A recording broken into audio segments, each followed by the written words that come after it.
Who are these people?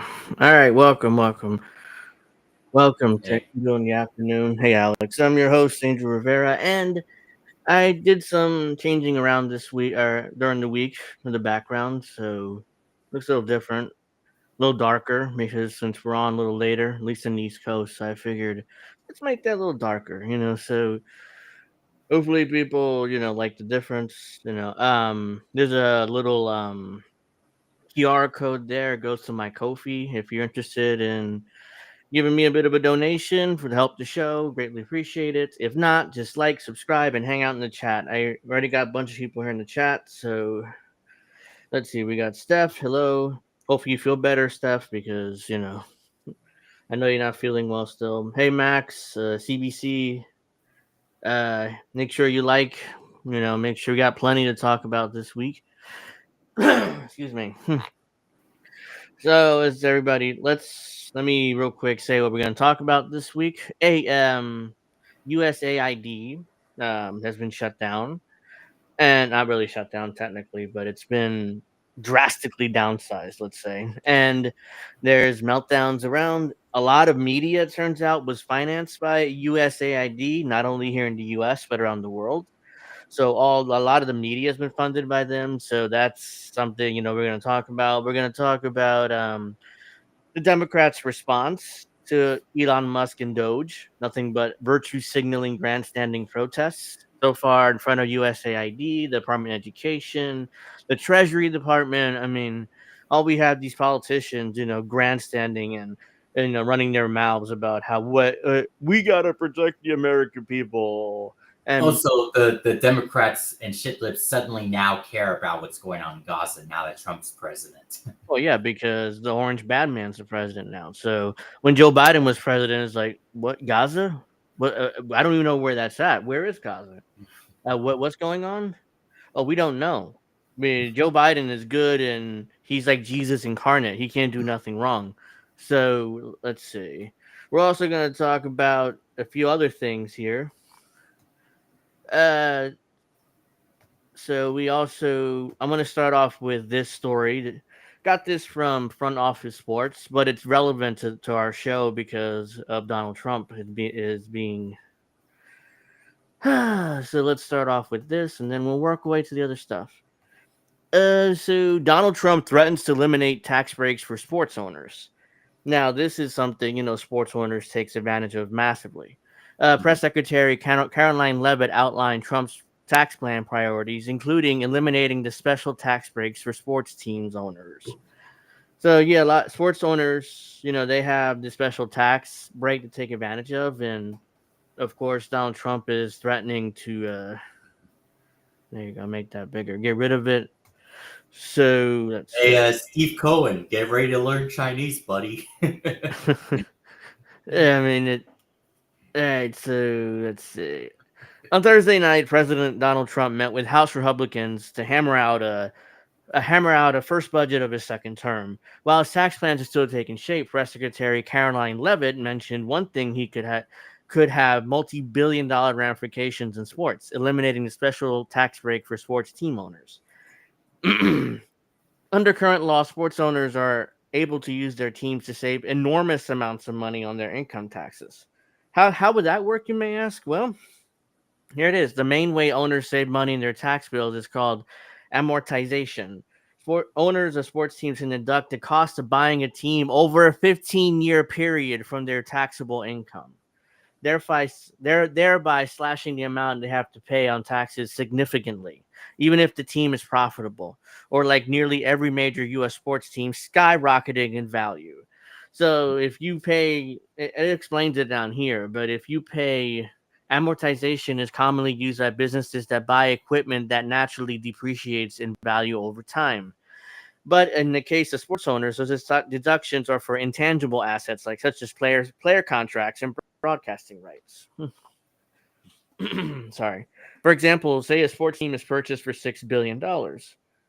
If the team if the team tangible asset like a stadium came to $1 billion, then the $5 billion of the purchase price could be amortized over the next 15 years. That essentially means the new owner can deduct $5 billion or 80% of the purchase price over from his income over the next 15 years, significantly reducing his tax bill during that time, even if the value of the team is increasing. Wow, I did not even know this until I came across this article. I think it was on X, and somebody tweeted it out and was like, "Wait, what? Sports owners barely pay any tax because of amortization? That's No. bullshit." Because if it's if most teams don't, it's like five. If sorry, I mean my throat is like, ugh, but I'll get through it. A 21 Publica report found that Steve Ballmer, who bought the LA Clippers for $2 billion in 2014, saved about $140 million in taxes through this method. The former CEO of Microsoft has a net worth of $120 billion, according to Forbes. So he does not need that gigantic tax break. While while many other depreciable or amortizable assets do in fact decline in value, sports teams' values seem to go up. Law firm Eisner Ramper wrote in a post last year. Yeah, I mean, sports teams' values have gone through the roof for the last 10 or 15 years. And that's because of broadcasting fees and broadcasting contracts and other factors. Sports teams, or the stadiums too. They build these. By the way, with taxpayer money, they build these big opulent stadiums, and Mhm. with taxpayer money, for the most part, and then that increases the value of their team, and then they turn around a lot of these owners and sell their teams. and make a gigantic profit off of that, and they barely pay any tax on that. So our money, our taxpayer money, if you have a professional sports team in your area, which I don't, but a lot of people in this country do. So yeah, it's just a massive tax ripoff. Where was I? Show no signs of stopping as the amount of premium teams remain finite. The average value of NFL franchise in 2024 was $5.7 billion, up from 1.2 billion in 2013. So NFL franchises, especially, have gone through the roof. Neither Trump or nor Levitt gave specifics about which tax provisions the administration would change, but it may prove challenging to block sports owners from amortizing their purchases. Of course not. You're not going to stop these billionaire sports owners from actually getting their tax break. But I don't know why even Trump brought this up, but it's interesting that he even did. Is like, oh wow, he's going to get rid of tax break. We'll see, but most likely he's not going to.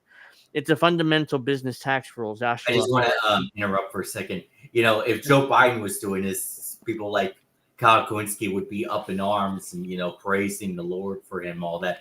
But Trump doing it, he's gonna probably stay silent about it. If Trump does this and gets rid of this tax loophole for sports owners, no, he's not going. No liberal's going to say anything about it.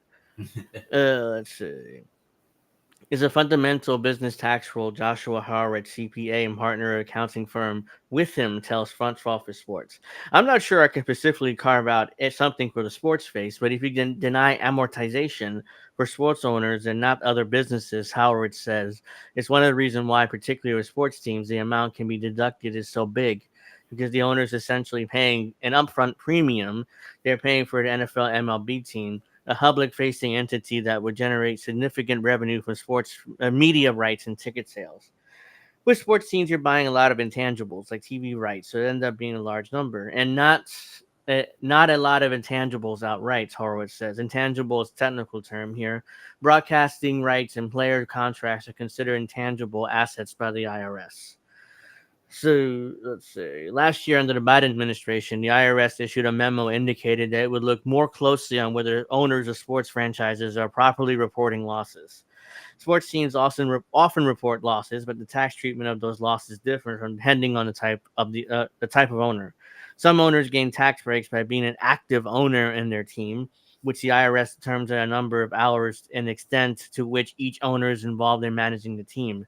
In effect, the more involved sports owner can get better tax rate than the one who's not. But how would you calculate that? Well, you're going to take the word of the sports owner? Oh, yeah, I spend 100 hours a week at so and so Yankee Stadium, running my team. It's absurd because, like, how do you know? I mean, how do the IRS just take the word of the owner? Like, I guarantee you, Hal Steinbrenner hasn't been 100 hours a week Yankee Stadium ever. So he's too busy in his yacht. But I digress. As a Yankee, I'm a bitter Yankee fan there. Some owners get around the requirement to maternally participate in their team for 500 hours per year. By, for example, saying that they're just watching their team playing game, they counts as material participation. So all the owners have to do is watch the games in order to, oh yeah, well, I'm involved. I kind of watch the games, don't do anything else, but I'm involved. Who adds the IRS has done audits of owners to determine if they're active or passive. Some teams also set up so-called limited liability companies or pass-through entities that have tax advantages over other types of business structures. Income and losses are passed down to the owners, so if the team reports a loss, the personal tax liability of the owners get reduced. Pass-through businesses income also got large tax cuts in the Tax Cuts and Jobs Act Trump signed into law in 2017. So ironically, a lot of this was done under Trump in his first term, but now he's like, "Oh yeah, I'm going to get rid of it now." Believe me. Uh, Perhaps because the most famous benefit to sports owners is publicly financed stadiums and arenas, which I briefly brought up. Some cities have issued tax exempt bonds to finance that construction. And one deficit reduction group said this week if Levitt was referring to eliminating tax exempt stadium bonds, the government could raise $100 billion over the next decade. And that alone would cover nearly 2% of the cost of tax cuts he reportedly has proposed. So that's like taking from the left hand and giving into the right hand. It's like, oh yeah, we're gonna get rid of stadium deductions, $100 billion in the next decade, but that would cover 2% of the new tax cuts Trump wants to do. So it's like, yeah, it's like here, left hand, give money to the right hand. It's like the rich will benefit from it anyway, so it doesn't matter. As So George Bush would say, the left hand now knows what the right hand's doing. yeah. Through Trump's first term, saw him in frequent cultural war with the NBA and NFL owners, and these leagues have a long history of backing his political career. U.S. sports owners tilt heavily Republican, and Mavericks owners Miriam Adelson, remember who know that name, gave Trump in 2024 $100 million, only surpassed by Elon Musk. So that's So strange. wait, Mary Elderson, that Jewish woman, is that Yeah, who? yeah. She's the owner of the Mavericks. I didn't even know that. Uh, I didn't either. As far as I knew, Mark What Cuban the owned the fuck? Mavericks. Unless did Mark Cuban sell the Mavericks? Mavericks owner $100 million Trump donation dwarfs all other political sports owners. Did Mark Cuban sell the Mavericks and I didn't even know about it? I didn't even know about it. The What, Dallas Mavericks what the fuck? boast a payroll $180 million this year, ranking in the top 10 in the NBA. That's a drop in the bucket for the ultra wealthy owner Miriam Adelson, who has spent more than half of that money in a single politician this year. Adelson put in $100 million behind the Preserve American Political Action Committee backing Wow. Donald Trump. And apparently, Mark Cuban sold the Mavericks, and I missed this somehow. I didn't know about it either. Yeah, it says Miriam Adelson owns the Mavericks now. Wow. Well, So there you she's go. also responsible for trading that player. What's his name Luka again? Doncic. Yeah. Luka Doncic was moved to the Lakers for Anthony Davis, a first-round pick, So she's and even more hated now. two other dudes. Yeah, that's why. I thought to myself, real quick. I know that's not a sports show. Like, why in the world would Mark Cuban trade Luka Doncic? And it's like, oh, it turns out he doesn't even own the team anymore. It says Miriam Adelson here owns the team. So there you go, ladies and gentlemen. Breaking news. But seriously, though, apparently Miriam Adelson owns the Mavericks and gave $100 million to Donald Trump. So, That's yep. what does she know about sports? I don't know. I don't know why. Uh, I don't know whether. Hold. I'm curious. Dallas. Yeah, I'm just like, wait, her? She's the owner? Uh, so apparently, look. The Adelson and Dumont families are thought to have paid around $3.5 billion for a controlling share of the Mavericks. Cuban retains a 27% stake in the team and remains in charge of basketball operations. Okay, that's how it went down. So the Adelson and Dumont families bought a controlling share of the Mavericks for $3.5 billion. But Mark Cuban retains a 27% stake and is in charge of basketball operations. So so basically, he runs a team, but he doesn't really own the majority anymore. Man, So wow. this went underneath my radar because Yeah. I didn't know Cuban sold the team Hmm. or sold a controlling interest of the team at least. So yeah, there you go. So get rid of that. I just thought that was an interesting story. I didn't read the whole thing until the bottom when I saw Yeah. Mavericks owner Miriam Adelson Yeah. gave Trump $100 Yeah. million I was like, dollars. really? Her? uh, yeah. So it's all talk. It's yeah, yes, that $5 billion.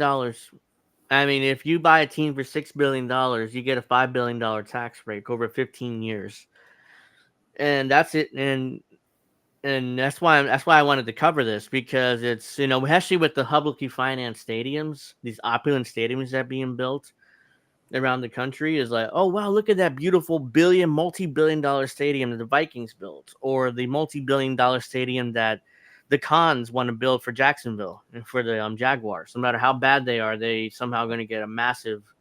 Well, to They're be going to fair, use. those stadiums, like the one for the Vikings, for example, they do look great. I mean, They do, yeah. I'm not claiming they don't, but yeah, that's mostly our money or taxpayer money going into it. So yeah.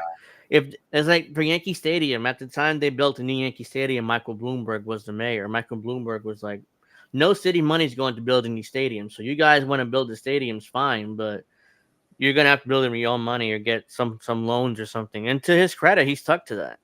Hmm. There were at least no city of New York money winning. And maybe the state may have given us some money. I don't remember the exact details, but both Yankee Stadium and City Field were built around that time in New Yeah, York. same So year, the same year. mhm, yeah. So So yeah, so that's that.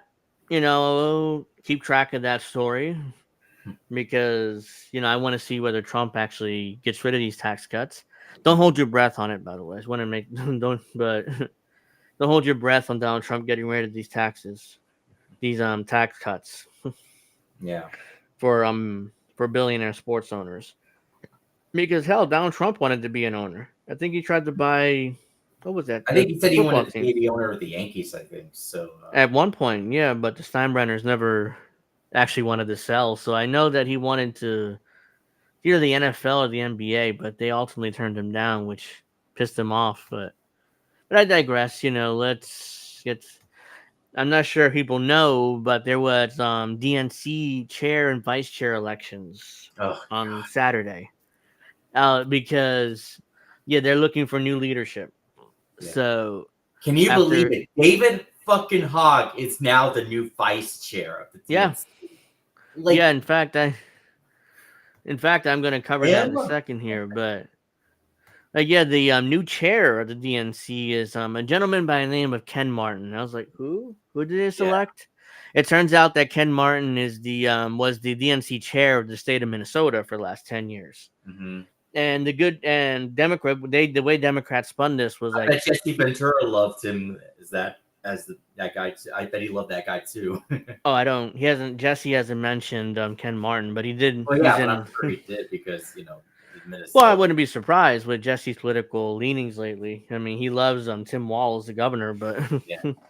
but Ken Martin was the chair of the Democratic Party in Minnesota, and the excuse was to pick him. Well, he hasn't lost an election since he took over. I'm like, well, Minnesota's a blue state. Of course, he hasn't lost. It's like you could put me in charge of the DNC or the Minnesota Democratic Party, and I wouldn't lose an election. It's ridiculous. Like, and then he's like the most boring guy on the planet too. He's like, so.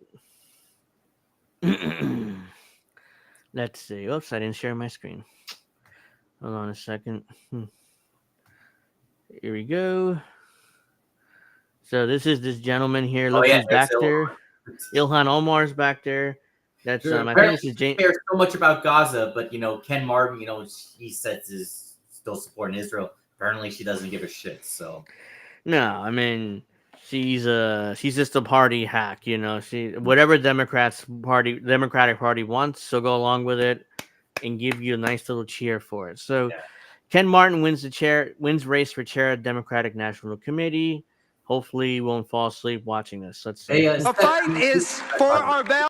I'm sorry. Did you say something? I mean, you're not the only one whose heart was broken from it. He broke my heart too, and broke many hearts.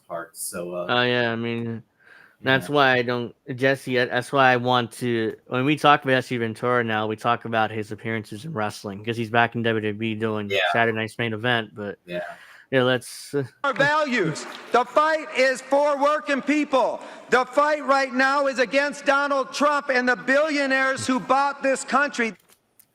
Democrats have a new leader. That was Minnesota's Ken Martin after winning the DNC race for chair Saturday. He beat Wisconsin's Ben Wickler in a closely watched contest. Now Democrats are looking to define. Yeah, Ben Wickler was the guy that Nancy Pelosi, Chuck Schumer, and Hakeem Jeffries endorsed. Oh yeah.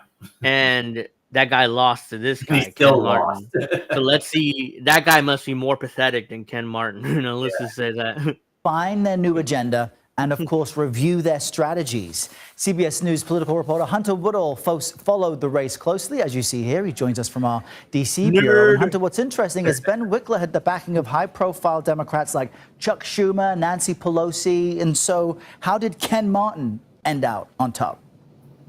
Well, good morning, Errol. 100%. I talked to Democrats for weeks and weeks and weeks about this contest. And I think as you headed into the Saturday vote, if you were hearing that, Democratic leader in the House, Hakeem Jeffries, Chuck Schumer, the Senate Democratic leader, and that former Speaker Nancy Pelosi were supporting somebody, you would have thought that person probably would end up becoming the next chair of the Democratic Party.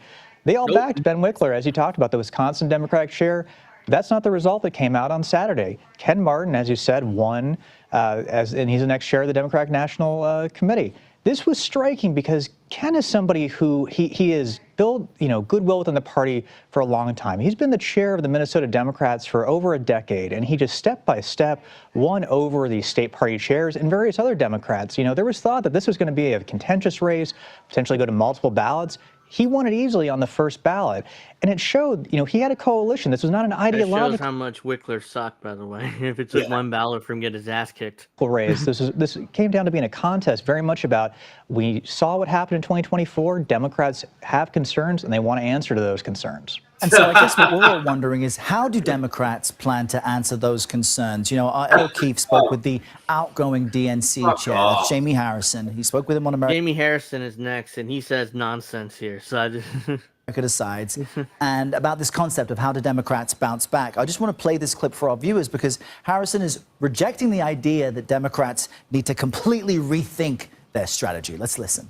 Of course. My argument is there's a lot of good in there, and you build on the good. You don't just burn down the whole house. I mean, listen, if the Republicans took the prescription that you're just saying right now, then why would they have won? Because they lost in 20. They lost the White House. They lost the House. Yeah, but now they're back. So why? Yeah, but it gets worse though. Like, they throw their hands up and say, "Oh God, we got to burn everything down." No, they didn't. The political pendulum in this country is swinging back and forth, and it's swinging back and forth a lot. Bullshit. Now, bullshit.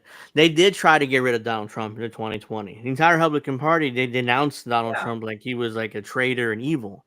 And so they tried. They tried to move him down. Also, why does he look like a Tony Gwynn ripoff? He does look like Tony Gwynn. I didn't think of it until you mentioned it. But yeah, he does look like Tony Gwynn. And I'm like, but dude, they tried to get rid of Donald Trump. It didn't work. He's back. Not only did he come back, but he won. He was reelected president. So that should tell you that maybe you should make a dramatic change. Yeah. But no, let's just elect Ken Martin. Somebody who's a Democratic Party insider his entire career, and he's not going to actually change anything. I'm going to show another clip of Ken Martin in a second. Let me finish this first, but he's definitely not going to change anything. So let's see. Harrison is out. So does Ken Martin feel the same way? That's the difficult thing here. When you look at what's the path forward for Democrats, they're well primed to try and win the House back in 2026. The Senate map is tough at this point. Again, there's a lot of time left. There's so much time left, and we still have yet to see it's how far much. Too soon to talk about 2026. He's like, well, they're good. They're in good shape to win the House in 2026. Like, based on what? I mean, Donald Trump just got in there, and he's at nearly 50% approval rating. So you can't predict that. But of course, the media kind of spin it in a positive way for Democrats. So let's. The second Trump term really resonates with voters and how it impacts them in the coming, months and years.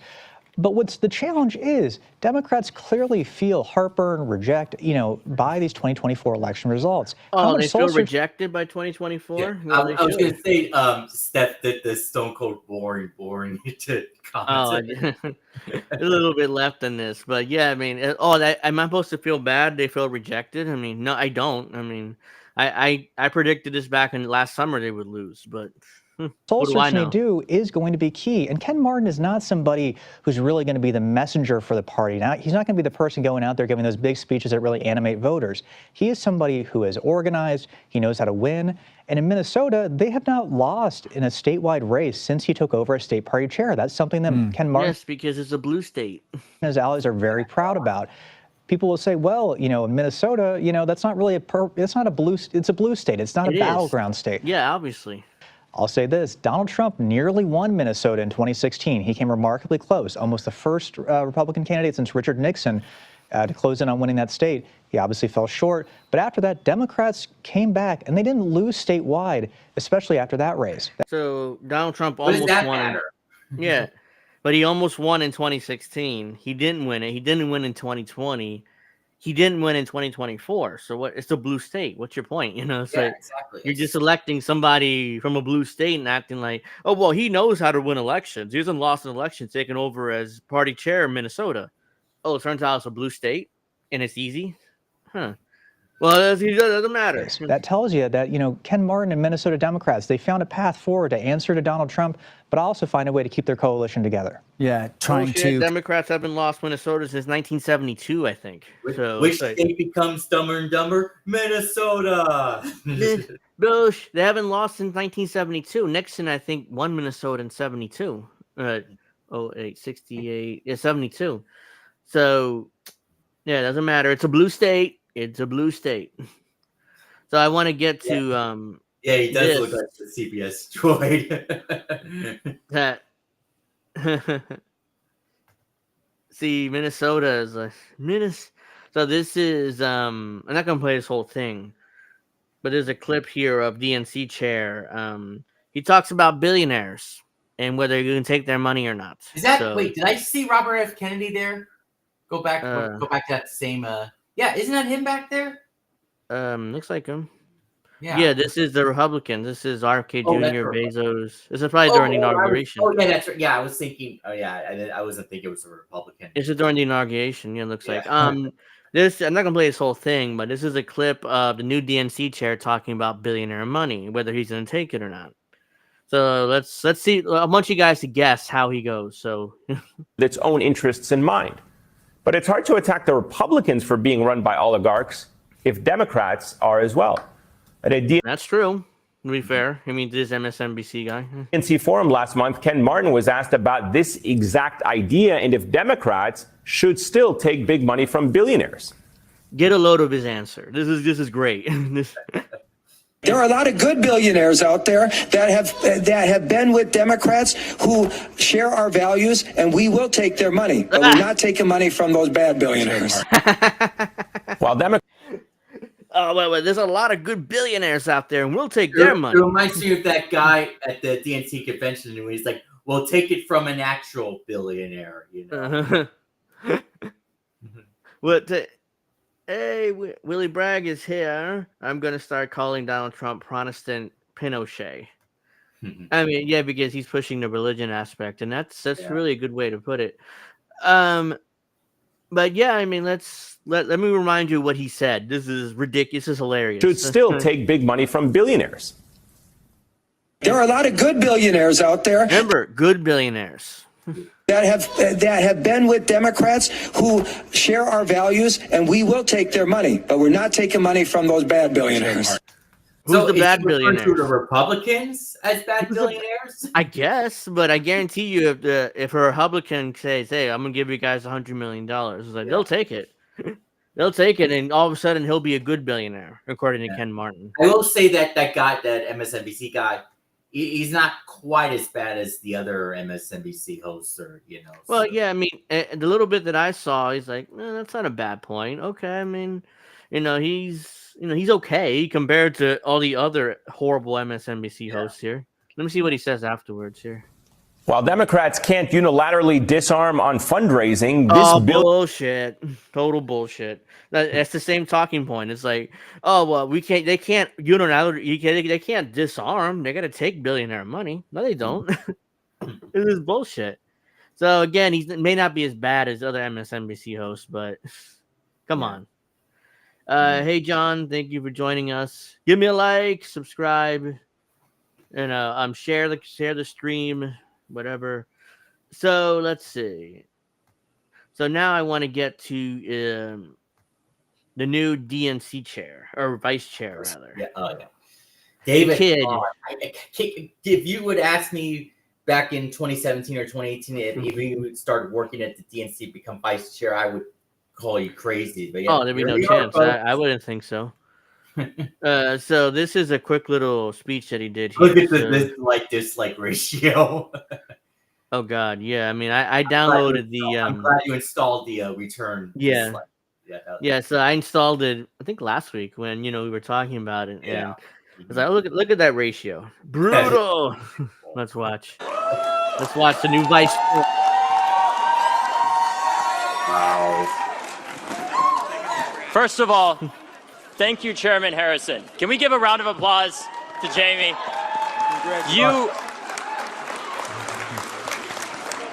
Thank you. Who's ready to take the fight to the Republicans and win this thing? Are you guys ready to fight? Win what? What are you going to win? He's already lost the election in humiliating fashion. What are you going to win? It's been a long day, but guess what? We have a long road ahead. Let's go and kick some ass. Let's go win our young people back, and let's stop sending just our thoughts and prayers to address gun violence and do something. Do something. What are you going That's to all he do? talks about. Guns, guns, guns, guns, guns. That's his issue. I understand that he was there during the that school shooting that happened under Trump. I forget where it is right now. He was there, he as traumatic, I'm sure, but there's other issues other than gun control. And gun control is not popular right now. So you're doubling down on a policy by electing this guy vice chair on a policy that most Americans are not down with. They're not in favor of. So let's just double down on the losing here. I mean, if you Are you ready to do that? No. Because together we can make school shooter drills history and not headlines. Are you ready to do that? Together we can address the housing crisis. Yeah, not enthusiasm there for the kid. I mean, And so many other issues of our time that are affecting our young people. Because tonight, Malcolm and I won with your support. Thank you so much. You guys rock. And thank you again to Jamie. Thank you to Justin. Give a round of applause to Justin Pearson. Justin Pearson. And all my friends in the young Dems, the college Dems, the high school Dems. I love you guys so much. I could go on and on. Let's go party. Let's go party. Okay, folks. Let's go party and do what? Do what? Because I don't You think guys this have kid now lost to Trump twice. and they're acting like, hey, we're back. The Democratic Party, we're back. It's Barack Obama time, and we're gonna win massively in 26 and 28. That's what they're acting like. Like, who's the high schooler? Yeah, He's one of the new vice chairs of the DNC. The other vice chair is Malcolm Kenyatta. There's two vice chairs, and Oh yeah, that's the guy who was running against John Fetterman, right? Yeah, he probably primaried him, but ultimately Fetterman won. But and then he beat what's his face, Oz, and now Oz is in the Trump administration. So there you go. Oz still is in a more powerful position. So Yeah. All right, so let's see. Oops, I may have closed. Oh no, I didn't close the right one. Okay. Yeah, so those are your chairs and vice chairs of the DNC. They've learned nothing. Democrats probably get their asses kicked again. So unless Trump fucks up so royally that in 26 people are like, let's just go back to the Democrats again. That's the only way if the Democrats can win now. Just gotta hope Trump doesn't. They gotta hope Trump fucks up royally in the next 2 years. Let's see. Oops. That's why. I think you meant the next 3 or 4 years, not 2 years. Oh yeah, well, I was talking about the midterms in 2 years, but yeah, that includes that election and the presidential election too. So let's see. Last night there was another flight that went missing. Yeah. So that's a Boeing. Let me see. An aircraft matching the description of a regional airline flight. Get out of here. That disappeared in Alaska with 10 people on board Thursday had been found, the U.S. Coast Guard said Friday. All 10 people aboard the small commuter plane are dead, the U.S. Coast Guard told Associated Press. The aircraft was found 34 miles south of Nome. So it appeared over Nome, it disappeared over around Nome, Alaska. And it was found today. The Cessna aircraft operated by Brering Air carried 9 passengers and a pilot disappeared Thursday afternoon while heading from Unukalik The article, by the way, I'm not sure if you realized that. to Nome. No, I didn't. Oops. I'm sharing the wrong one. Oops. I meant there you go. Yeah, so another plane disappeared and now it's downed. So it's a Cessna aircraft, so it wasn't a Boeing. I thought it was a Boeing initially, but it's a smaller aircraft. According to Alaska State troopers, about 12 miles offshore offshore when his position was lost.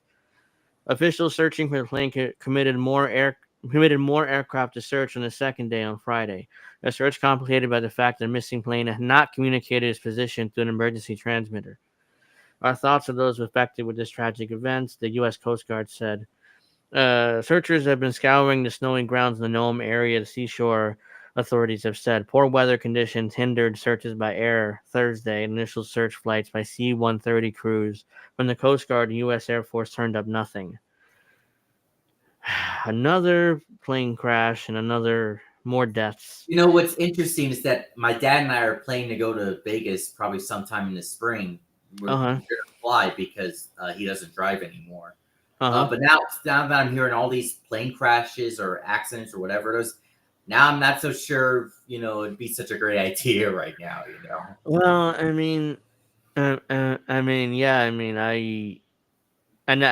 if your dad can't drive, that's one thing. But if somebody could, I would probably, take that trip on car. But that's just me. The aircraft fearing some kind of event that caused them to experience a rapid loss in elevation and a rapid loss in speed around 3:18 p.m. local time Thursday. At a news conference Friday, before officials said the plane was found, U.S. Coast Guard Lieutenant Commander Benjamin McIntyre Coble said there was some sort of item of interest identified by an aircraft involved in the search efforts. And the Coast Guard was heading over to its location. So that's when they found the plane, I guess. Visibility better Friday morning, blah, blah, blah. All families and passengers in missing flight have been notified, the fire department said Friday without elaborating. No names have been released. The passengers in the plane are all adults.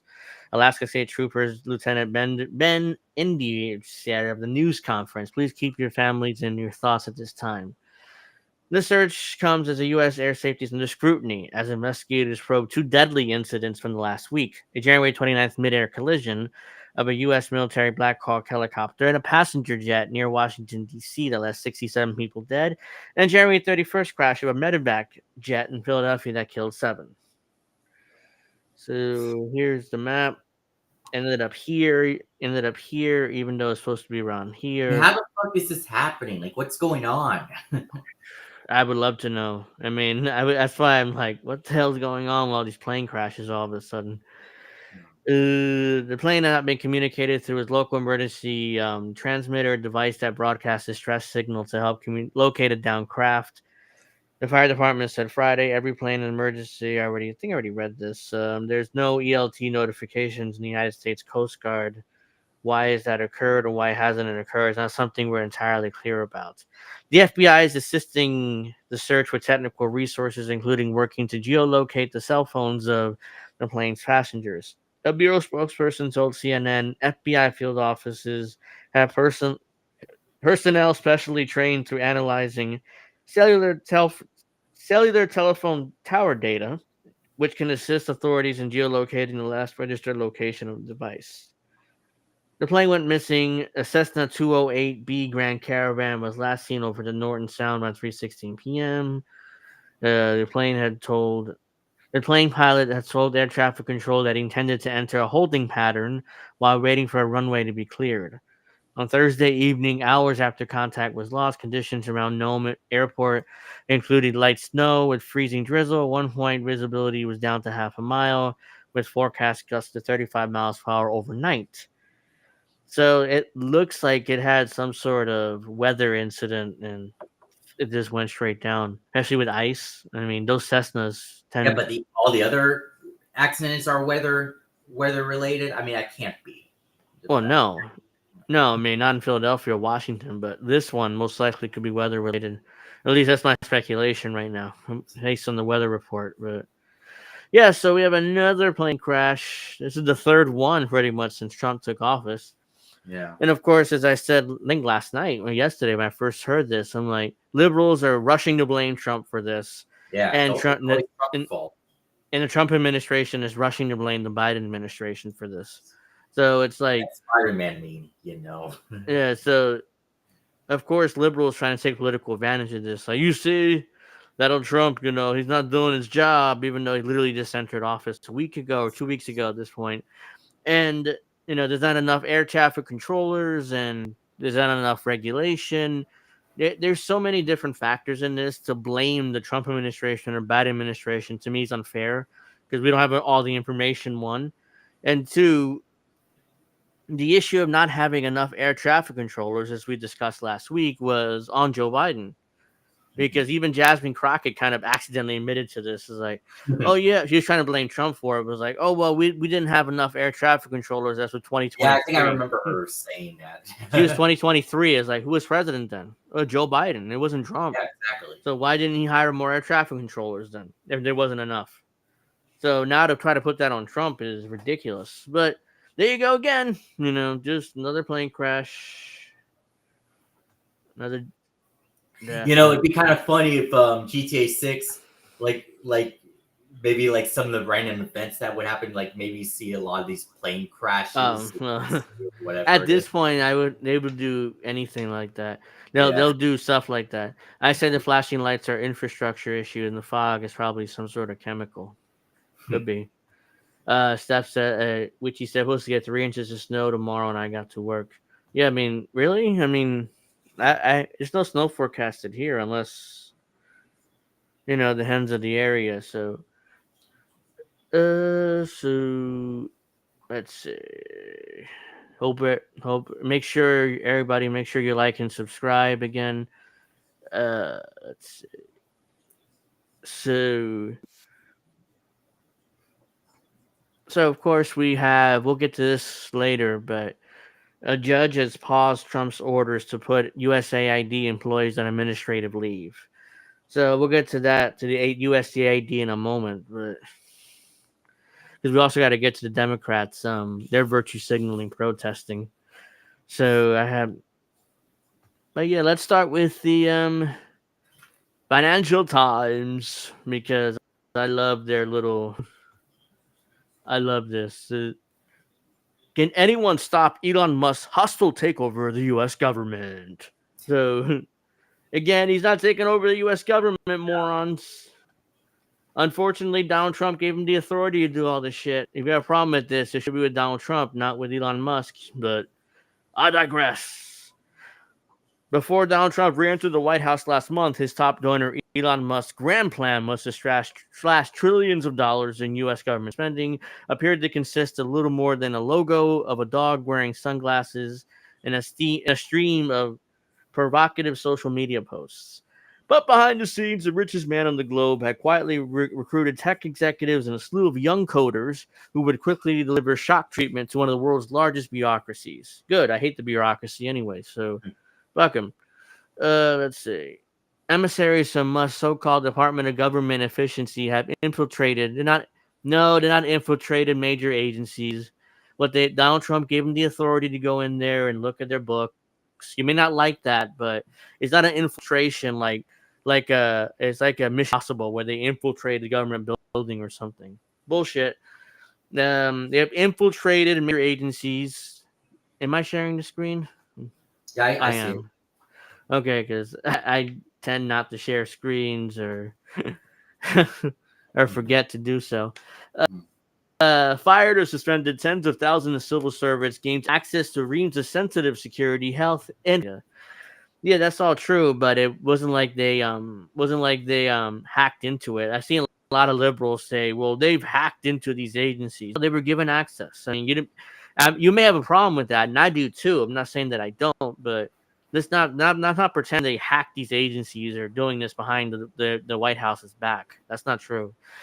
Despite being a reconfigured branch of the White House, Doge officials have installed themselves inside the federal government. At the U.S. Treasury, at the State Department, Health Department, Federal Aviation Administration, hosts of smaller bodies, with some even sleeping over at federal buildings. The entire $40 billion agency, USAID, has effect been closed, with contracts canceled and its workforce set to be slashed from about 10,000 staff to about 600.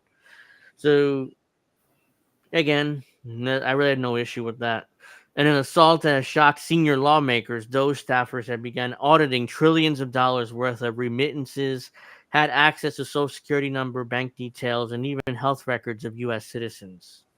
I don't know how they would have access to Social Security numbers and health records, but okay. Because they're not in the Social Security Administration or Medicare Medicaid or Medicare or whatever. So I don't know how they would have access to health records. But all right, I'm not really going to challenge that because I have no evidence for that's true or not. No information was provided to Congress or the public as to who has been formally hired under Doge or under regulations Doge is operating. Eight Democratic senators protested to the White House this week. And Nobody elected Musk. What are you doing? nobody elected Musk, except when you elected Donald Trump, you knew Elon Musk would be heavily involved in the administration. Majority of Americans were like, okay, fine, I'll vote for Donald Trump. You may not like that. Hell, I don't like Elon Musk hanging around there, but it's like that's what happened. When Americans voted for Trump, they knew Musk would be around. It's not like Donald Trump hid that fact from people.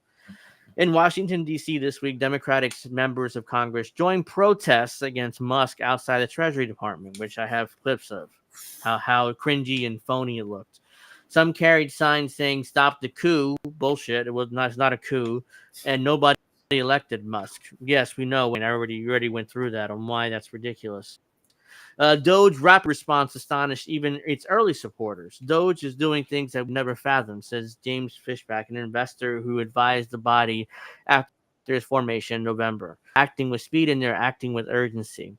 But the devastating... Again, Go ahead. It's another useless or pointless protest. I mean, what about what happened in Gaza? Why you guys didn't give a shit about that, huh? Now you're protesting whatever this fucking thing is. Good point. Yeah, because what the liberals or Democrats are mad about, it seems like there's a lot of exposés going on of actually USAID about media being allegedly financed by USAID, not only in the U.S. but also around the world. And a lot of this media, the Trump administration and Elon Musk, liberal media, so they're mad about that. I think they're mad about shit, the Elon Musk is actually exposing one exposed. So let's desperately, panically, protest and desperately, panically put out, hey, but USAID, they do studies for medication and they help with HIV prevention in Africa, which I'll get to here in a moment. So they out those articles like, oh, you see, look how evil the orange man is. He's taking away medication and funding for clinical trials and stuff. And let me read this here. But the devastating real world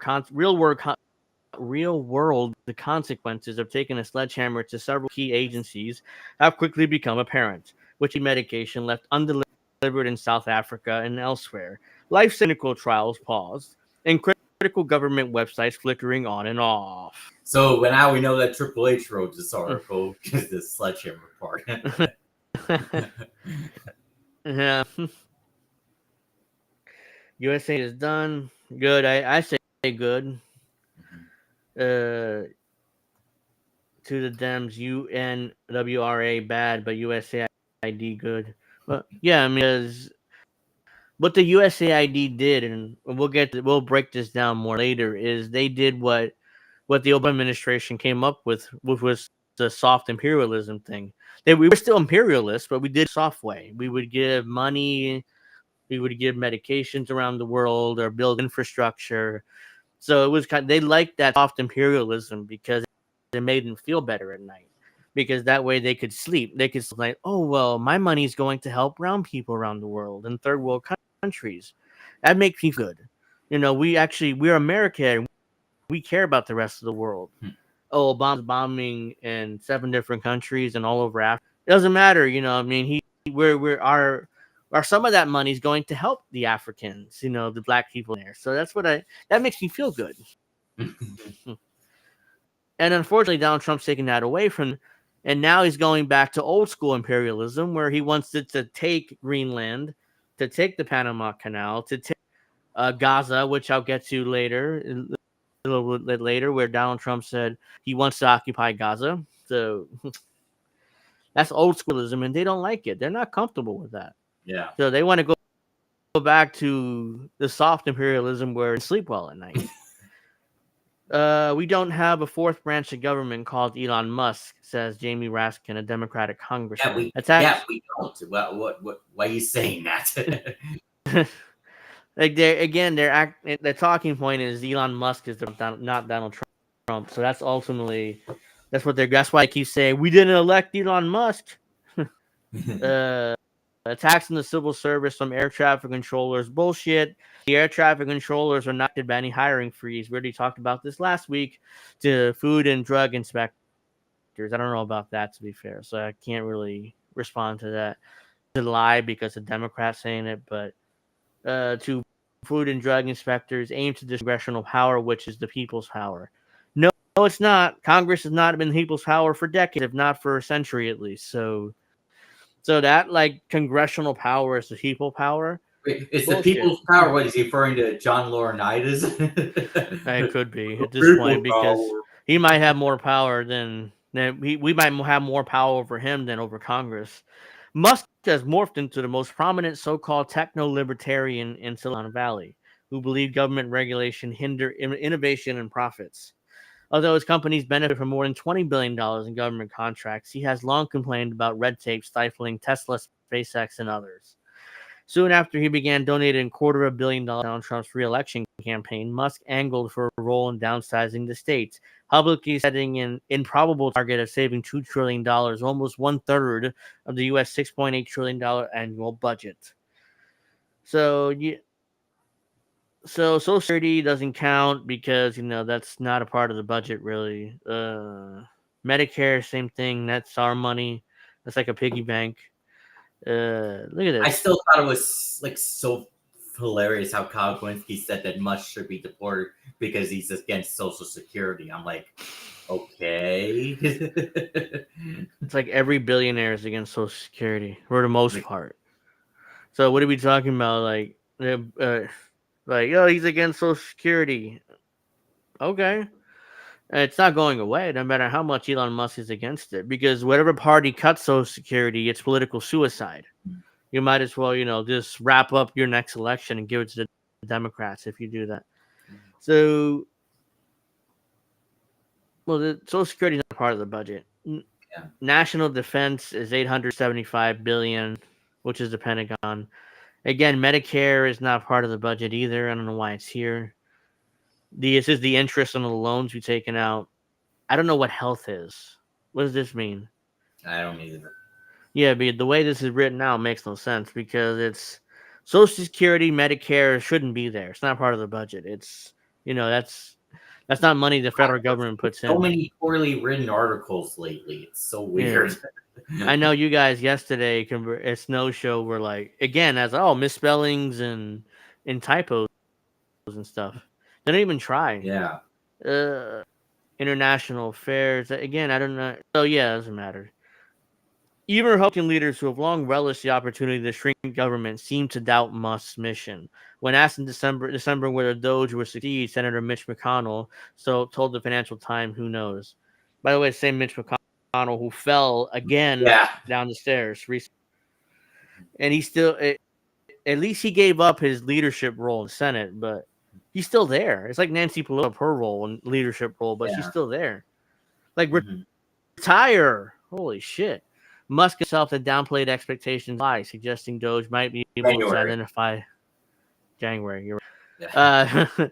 Suggested Doge might be able to identify $1 trillion worth of cuts. His co-leader at the time, Vivek Ramaswamy, soon departed the initiative along with his chief legal counsel. My initial can't do much of anything, said a former Republican congressional staffer. I feel like this was a colossal head fake. Any doubts of Doge's efficacy were set aside, opening salvos and Musk's cost-cutting drive, as his team rapidly became the government's de facto human resources department, offering buyouts to millions of employees and getting rid of diversity aid and development programs. The ambush of the civil service, which has prompted outrage from labor unions, civil rights organizations, has been met with jubilation from Musk's friends in Silicon Valley and other tech entrepreneurs. The U.S. government is a destructive force in American society, says Keith Rabios, a Trump donor and tech investor who had known Musk for 2 decades. Doge's task tactics seem to have been adopted from the startup ecosystem. Many of its moves are closely mirrored by Musk taking over Twitter in 2022, when he and his deputies quickly slashed costs, fired 80% of the workforce, and demanded fealty from those who remained in what critics dubbed the destruction playbook. So, let's see. An email sent during last week urging federal workers to accept the redundancy offer used the same phrase, a fork in the road, that Musk had used during his Twitter restructuring. Musk also has enlisted the help of some of the inner circle who helped with his Twitter takeover, known as the Goons, as well as a raft of young engineers in their late teens and early 20s who reportedly responded to his call out for super IQ small government revolutionaries willing to work more than 80 hours a week on the initiative. This is classic Elon Musk, by the way. Throughout his entire life, he's done this. He expects his employees to work 100 hours, 80, 100 hours a week with very little pay. But the mission's worth it, he tells his employees. I mean, so a lot of them, they kind of worship him a little bit, so it's like, to work for Elon Musk. Holy shit. Yeah, of course I'm going to take the opportunity. Oh, there's no money, very little money? Well, who cares? I get to work for Elon Musk. It's very, what's the word I'm looking for? It's like cultish. Same thing happened at Apple when Steve Jobs was alive. Everybody loves Steve Jobs. Even like, I want to work for Steve Jobs. So, among the more experienced loyalists, Musk has brought in Steve Davis, the head of his tunneling startup, The Boring Company, who led cutthroat. The Boring, that's what it says. Apparently, he has a tunneling startup. I don't know what that even is. Who led the cutthroat rounds of layoffs at X and hard bargaining with vendors from a war room in the company's San Francisco's headquarters. Musk succeeded in shrinking the company, but the process was turbulent. Former staffers argued the company lost critical talent and knowledge about X systems, worked as a result of this heavy-handed maneuvering, leading to multiple glitches in the months after the takeover, which is true. There's a ton of glitches after all that happened. Now it seems like X has settled down and is running normally for the most part again, but when he first bought it and did that, it's like, what the fuck? This shit barely works. In some cases, the company begged fired employees to return. Others noted that a familiar refrain from Musk at the time would be to let them sue, an approach that eventually invited legal challenges and standoffs with contractors. Nonetheless, blah, blah, I don't know. I'm not going to read much more of this, but you get the point. Look at this. This is way too long. But yeah, I mean, everybody melting down. Every liberal in the country is melting down. That's Steph says this is all boring. I mean, that's why I stopped reading. Boring. I'm just waiting for the day McConnell falls on his back and can't roll over. Mr. Turtlehead there. I mean, help, I'm a turtle and I can't get up. Excuse me. So Elon Musk is beginning is downsizing the government. So we have a couple more things. Actually, no, let me get to this first. So Donald Trump just did something here. He revoked Joe Biden's security clearance. He just did it today, right before we went on air. So it's like breaking news here. Trump says he's revoking Biden's security access or clearance. So real quick, U.S. President Donald Trump says he's revoking Joe Biden's security clearance and access to daily intelligence briefings after his predecessor did the same thing to him 4 years ago, which is true. Joe Biden did the same thing to him. There's no need for Joe Biden to continue receiving access to classified information, Trump wrote in a post on Truth Social platform. Joe, you're fired, the Republican added in reference to his catchphrase in the reality show The Apprentice. Trump has already revoked the security clearance of more than 4 dozen former intelligence officials who he's accused of meddling in the 2020 election in Biden's favor. Trump posted on Friday. The 2020 election, come on. Trump posted Friday evening that Biden set this precedent in 2021 when he instructed the intelligence community to stop the 45th president of the United States, me, from access to detailed national security, a courtesy provided to two former presidents. He said Biden cannot be trusted with sensitive information, citing a Justice Department inquiry into the Democrats' storage of classified files, which he decided not to press charges, saying that Biden had a poor memory, which, remember, the special investigator said that, and that's why he didn't charge Joe Biden. Biden rejected that characterization at the time.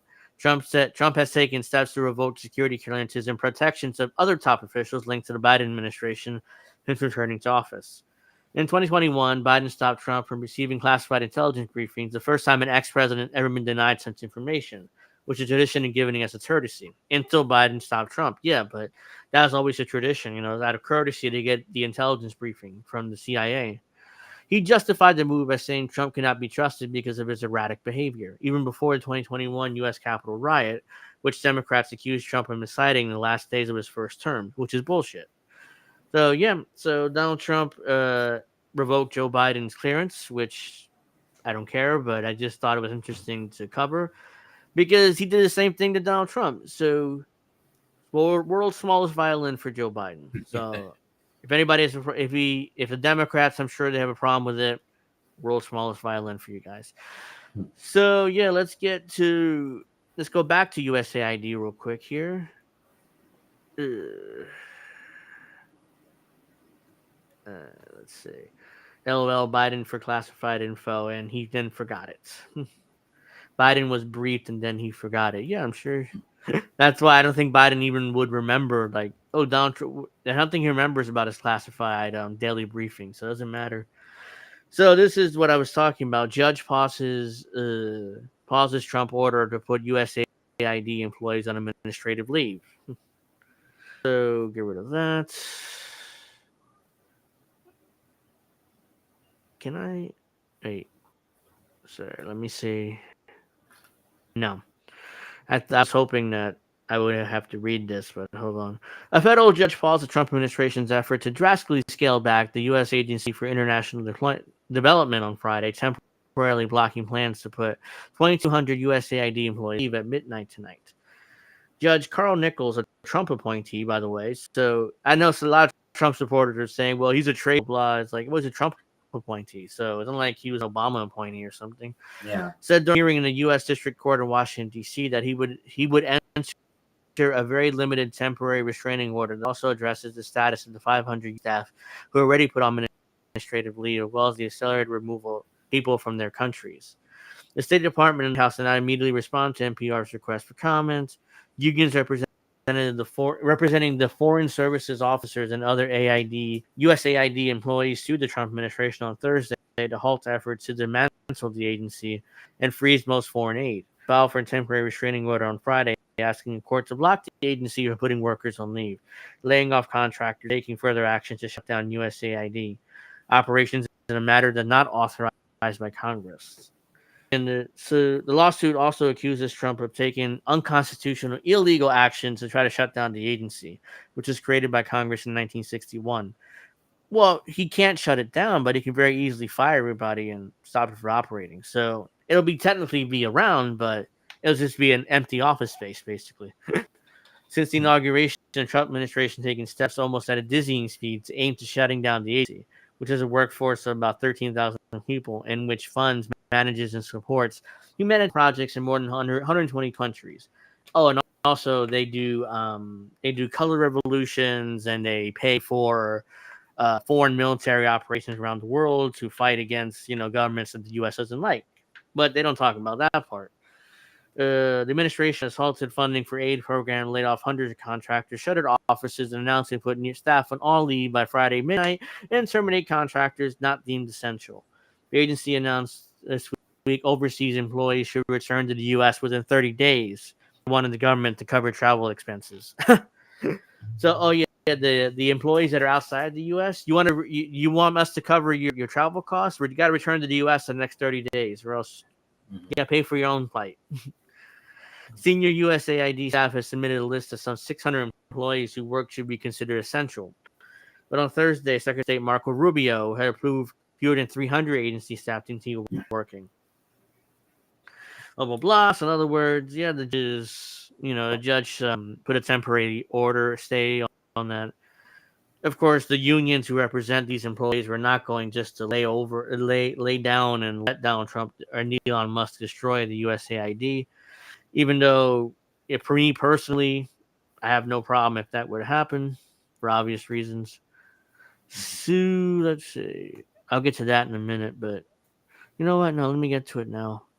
I have a we have an MSNBC clip of the liberals PMC here whining about USAID's workforce will have a devastating impact around the world. Yeah, like and dislike ratio again. yeah, look at that. So it's people are not buying this. People are not buying this bullshit. So you look at the comments. They're not buying this. They're not buying this anymore. They're not buying the bullshit from the liberal media anymore. So I'm not gonna play this whole thing. There's two segments here. There's one. This is about 6 men. There's another segment on federal fire workers, which I'm not gonna play that. But my voice needs a break. So I'm gonna play this, and I'm gonna look for the articles that I need to cover afterwards. BC's Kelly O'Donnell is covering the White House. Also with me, Sahil Kapoor on Capitol Hill. Sam Stein is managing editor at The Bulwark and an MSNBC contributor. So, Kelly, let's start out there. This memo about underperforming federal employees came out after a judge blocked the government's buyout offer. What more can you tell us? And how does this fit into the larger frame of trying to gut the overall workforce? I don't know much if that makes. Well, there's clearly a message from the Trump administration of deep frustration and outright criticism of federal workers, even though federal workers, of course, uphold so many of the departments and agencies and services that are provided to the American people all across the country, not just here in Washington. And this administration is trying to reduce the size of the federal workforce, saying it's about the budget, but also looking to align workers with President Trump's view of how government should operate and political points of view and so forth. He is relying on Elon Musk to a great degree in this special government role that he has. And today he was asked about Musk's work and the sort of approach he's taking to dismantle parts of our government. And as you might be expecting, President Trump defended his choice to deploy Elon Musk in these ways. Elon is doing a great job. He's fighting tremendous fraud and corruption and waste. Elon's doing a great job, and he's fighting against abuse, fraud, and corruption, and blah blah. Like yeah, we talked about it last week, but his energy level is not there what it used to be. Not even 4 years ago. Like, You see it with the USAID, but you're going to see it even more so with other agencies and other parts of government. He's got a staff that's fantastic. He's wanted to be able to do this for a long time, and everybody else knew it was existent. But I think never so much when you look at USAID.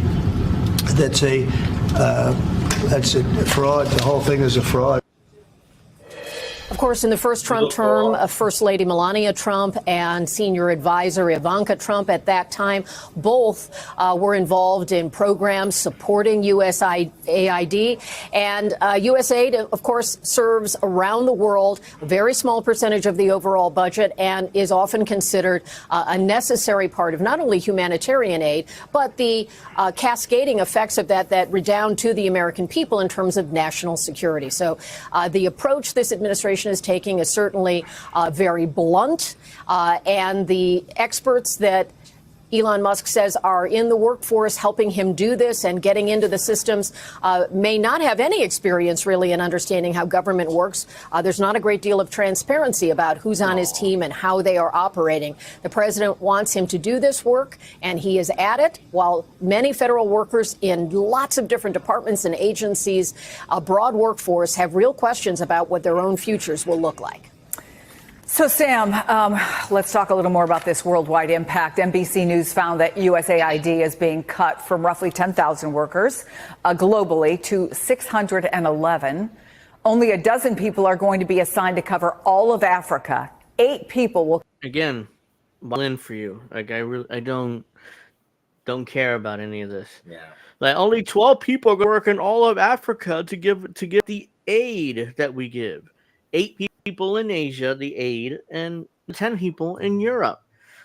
So who's going to give out all the aid that for the people that truly need it? People will cover Asia. 10 will cover all of Europe. America First is not something that Donald Trump has ever shied away from, but does this go beyond in terms of a larger narrative? Essentially, Donald Trump drastically removing the U.S. from many parts of the global playing field. Yeah, I mean, it's sort of a one-dimensional America First approach, right? USAID does a number of important services and works across the globe to bolster American soft power. And so you create goodwill, you create alliance. There it is. You hear what he said? USAID does a number of important services and works across the globe to bolster American soft power. And so you create soft power. That's what they like. That's what these liberals like. That's why they're melting down about this. They want that soft power. They want to be able to influence these countries and into taking their aid, which, by the way, comes with a bunch of conditions and stuff. It was like, if the United States government had an agency like USAID, and it was like a real charity to help people with no conditions, I'm fine with that taxpayer money going there, but it's not. It has a shit ton of conditions, and it's not just a charity. They do all the other color revolutions and illegal operations which it was not approved by. It's a CIA cutout, basically. And for people to complain about that, let's say so CBC. There's no. Yep. Sorry about that. My voice is not working. All right, let's finish. You create goodwill, you create alliances, you alleviate human suffering, and that rebounds on America in a good way. Absent that, those countries in Africa and South America and Europe even will have to turn elsewhere for help, and they'll turn to China, Russia, and they'll turn to China and Russia for help, and that's horrible, guys. They'll turn to China and Russia for help, and we'll lose influence in those parts of the world. You see what games being played here? You know that they're worried about the influence that we'll have over these tiny little aid operations that we do. You know, which, by the way, come with conditions. Don't just give them the food or medicines or whatever we give them without conditions. No, there's conditions to that money and to that aid. So it's like, oh no, but if we don't give them that stuff, then they'll turn to Russia and China. We cannot let them gain influence in the regions that we're in. So we got to continue spending billions of taxpayer money in order to maintain our influence and, do every other thing that the USAID does that we're not acknowledging here because we're MSNBC. People and powers that we are opposed to. I will say that from a programmatic level, this is devastating. The people who I've talked to in foreign aid at USAID. Very devastating. In the global health community are warning of severe consequences. Already people are imperiled and probably have died from this. But if you just take bullshit, who's died from this already? I'm not buying that for a second. People already died from this. Who's died? That falls under, we need a citation for that. You can't just say, well, people already died from this. Based on what? Where are you getting that from? You just pulling out of your ass? Oh yeah, people died already. I got nothing to prove it, but we want to protect the U.S. I'm just gonna say people died already. Bullshit. Just take PEPFAR. It's a good example. So PEPFAR is the program to alleviate HIV worldwide, but primarily in Africa. It was started by President George W. Bush. It has cured or prevented 26 million infections of HIV. That program has a waiver, according to Marco Rubio. And so, in theory, it should be able to do its work.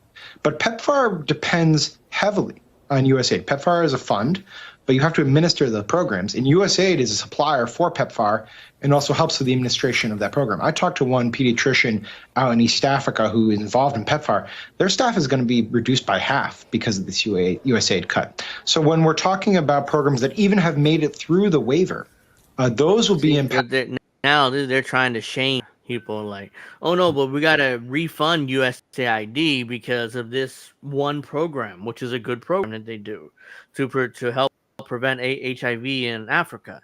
So yeah, we need to refund USAID and all the other soft imperialism that he just mentioned because of this one program. So we got to bring this back so people won't die of HIV in Africa. This is just emotional blackmail here. Be impacted by this USAID cut, and that's just one sliver of our global humanitarian relief efforts. And by the way, it's not just those folks who work abroad, and it's not just civil service workers in Washington who are impacted. Also, we're learning first responders are going to take a hit. NBC's Jacob Soboroff, tell us about that. Yeah, that's right. The Trump Well, that's that, but yeah, just emotional blackmail, trying to oh well, that one good program. By the way, they mentioned the color revolutions and the funding of Colombia's military and police, which is what they do, by the way. They also fund media apparatuses around the world, which allegedly includes news organizations like The Intercept. BBC have admitted to taking money from USAID. A lot of news organizations and Ukraine. In fact, I have an article here I got to read here, which basically says Ukraine admits that most of their media is being funded by USAID. So I'm like, why is a charity supposed to be a charity financing media apparatuses around the world? There's an obvious reason for that, because that was not the media apparatus thing was not the intention. Here we go. So this is an article from Reporters Without Borders.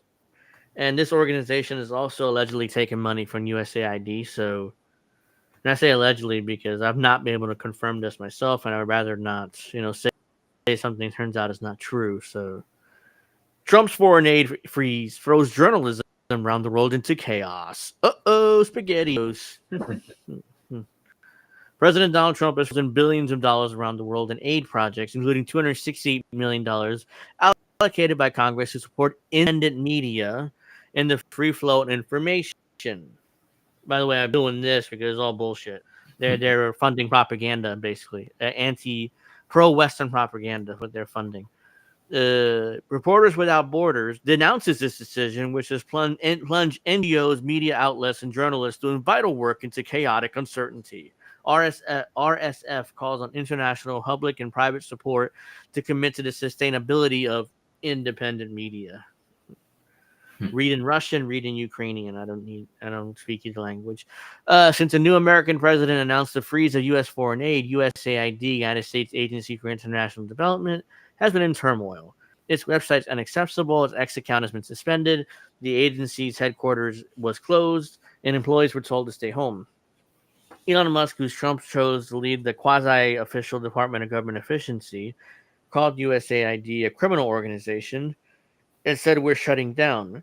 Later that day, Secretary of State Marco Rubio announced that he was named the acting director of the agency, suggested the operation be moved to the State Department. Which, by the way, USAID is not actually dead. What it is, it's moving back within the State Department, so it's still going to be around in one way or another, but it won't be its own agency. Basically, it'll be swallowed up by the State Department.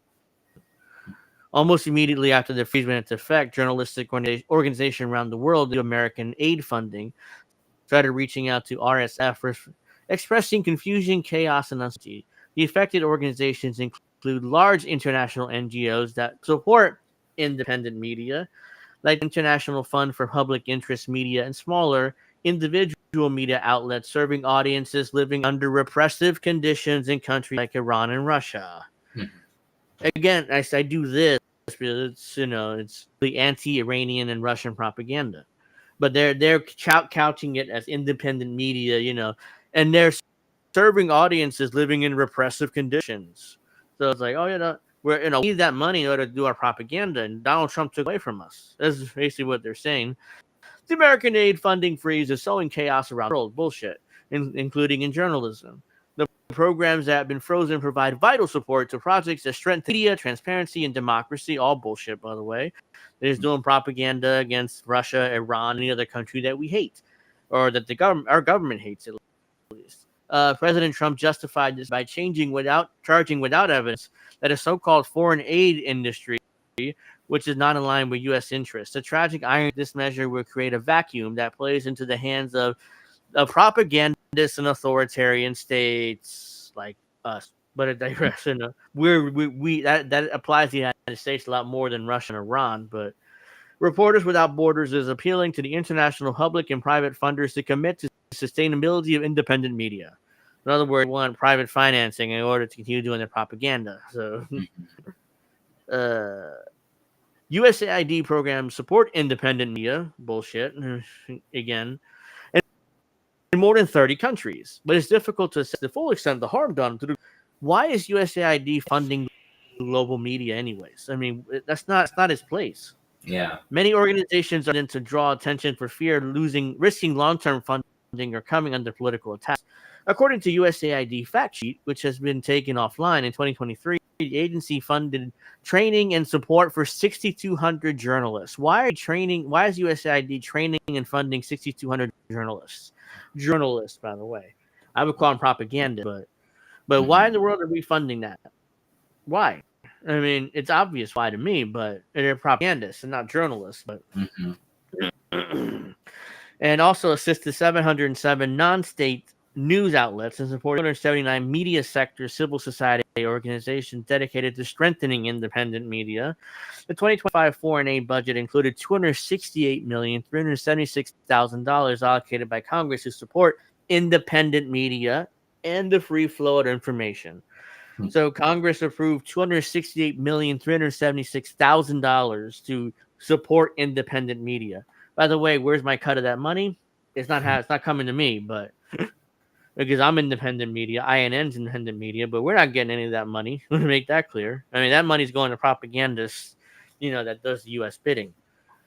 All over the world, media outlets and organizations have had to halt some of their activities overnight. We have articles scheduled until the end of January, but after that, if we haven't found solutions, we won't be able to publish anymore. Explained to journalists a Belarusian exiled media outlet who wished to remain anonymous. So I'm assuming it's just somebody who's been exiled from Russia because they were anti-Putin, so they want to continue doing their work. In Cameroon, the funding freeze forced Data Cameroon, a public interest media outlet based in the economic capital Douala, to put several projects on hold, including one focused on journalist safety, another one covering the upcoming presidential election. An exiled Iranian media outlet, an anti-Iran media outlet, that preferred to remain anonymous was forced to suspend collaboration with its staff for 3 months and slash salaries to a bare minimum to survive. An exiled Iranian journalist interviewed by RSF warns that the impact of the funding freeze could silence some of the last remaining free voices, which is bullshit, by the way. They're creating a vacuum that the Iranian state propaganda would inevitably fill. Shutting us off would mean they have more power, she says. Oh my God. This is the big one. USAID, the main donor for Ukrainian media. In Ukraine, where 9 out of 10 outlets rely on subsidies and USAID is the primary donor, several local media has already announced the suspension of their activities and are searching for alternative solutions. At Steve, that website there, 80% of our budget is affected, said Anna Babinets, the CEO and co-founder of independent investigative media based in Kiev. So 9 out of 10 outlets in Ukraine rely on a USAID funding. So most of the pro-government propaganda is paid for by the U.S. There you go. The risk of this suspension is that it could open the doors for other sources of funding that may seek to alter the editorial line of independence of this media. Some media might be shut down or bought by businessmen or oligarchs, the big bag businessmen or oligarchs. I think Russian money will enter the market, and the government propaganda will, of course, intensify. Rabinet says RSF has already witnessed the direct effects of such propaganda. A fabricated video falsely branded with our organization's logo claimed that we welcome the suspension of USAID funding for Ukrainian media, a stance that RSF has never endorsed. So, So there it is. So the big breaking news of that story is that most of Ukrainian media that is pro-government is financed by USAID. It's supposed to be a charity, and they're not supposed to be doing that. But who cares, right? We're the U.S. We can get away with whatever we want. So let's see. So more bullshit. So let's go to some. Let's see. I want to go to the protests. Where is there? Well, should we get to the Gaza thing? Yeah, I'll get that in a moment, but I want to get to some of the protests first. The fake protests here. So let's start with this one and work our way up. Oops. Massive protests, ladies and gentlemen. Massive. And cue the LeBron James meme. Ooh. Breaking massive protests erupted in front of USAID building following Donald Trump's and Elon Musk's unlawful attempts to shut down USAID. Shut USAID down. The resistance to Trump and Musk incompetence is growing. So this is Democratic wins media. No, you guys keep losing. Yeah, they suck. Until a waiver was thrown together after the fact. Ooh. Let me say that again. Looks like mostly media is there. Prisoner guards overseeing thousands of ISIS combatants walked off the job. This is real life. What do you say? Thousands of ISIS combatants. Prisoner guards overseeing thousands of ISIS combatants walked off the job. Oh, so prisoner guards that are overseeing ISIS that we arrested walked off the job. I don't really care. So that's not supposed to make me, oh my God, we got to refund USAID immediately. Is that way we can get those guards back guarding these ISIS fighters or alleged ISIS fighters, let's say, because there's really no evidence that those people are actually ISIS fighters, probably. The fact that Democrats have found a new cause worth fighting for, defunding corrupted corrupted monument to waste coups and imperialism called USAID is pathetic as unsurprising. I can't wait the next damn march in defense of the CIA. Neither, Glenn. I can't wait. If Doge and Musk actually goes after the CIA, and they actually do it seriously, like let's. In fact, I read somewhere that the CIA offered resignations to other employees for money. So every CIA employee got this offer, to resign in exchange for keeping money, for a bunch of money. So like, if are they really going after the CIA? I'm not holding my breath on that, but if they do, it's like, oh, bring it on. Like, I'll support Doge at that point. But I know it's not going to happen. I'm not going to hold my breath on that happening because it's Washington. All right, so I want to show this real quick. The USAID signage is being removed from the building. So here we go. It's dead. They're removing the gone. It's like they're slowly but surely removing the signage there. So so let's get to the fake protests from Democrats, and then we'll get to Donald Trump intention of taking over USA or taking over Gaza. So these are random fake protests here. Thank you very much, everybody, for watching. If you haven't, make sure you like and subscribe. These are this is about how they protest. This is the protest. 4, 3, 2, let's scream.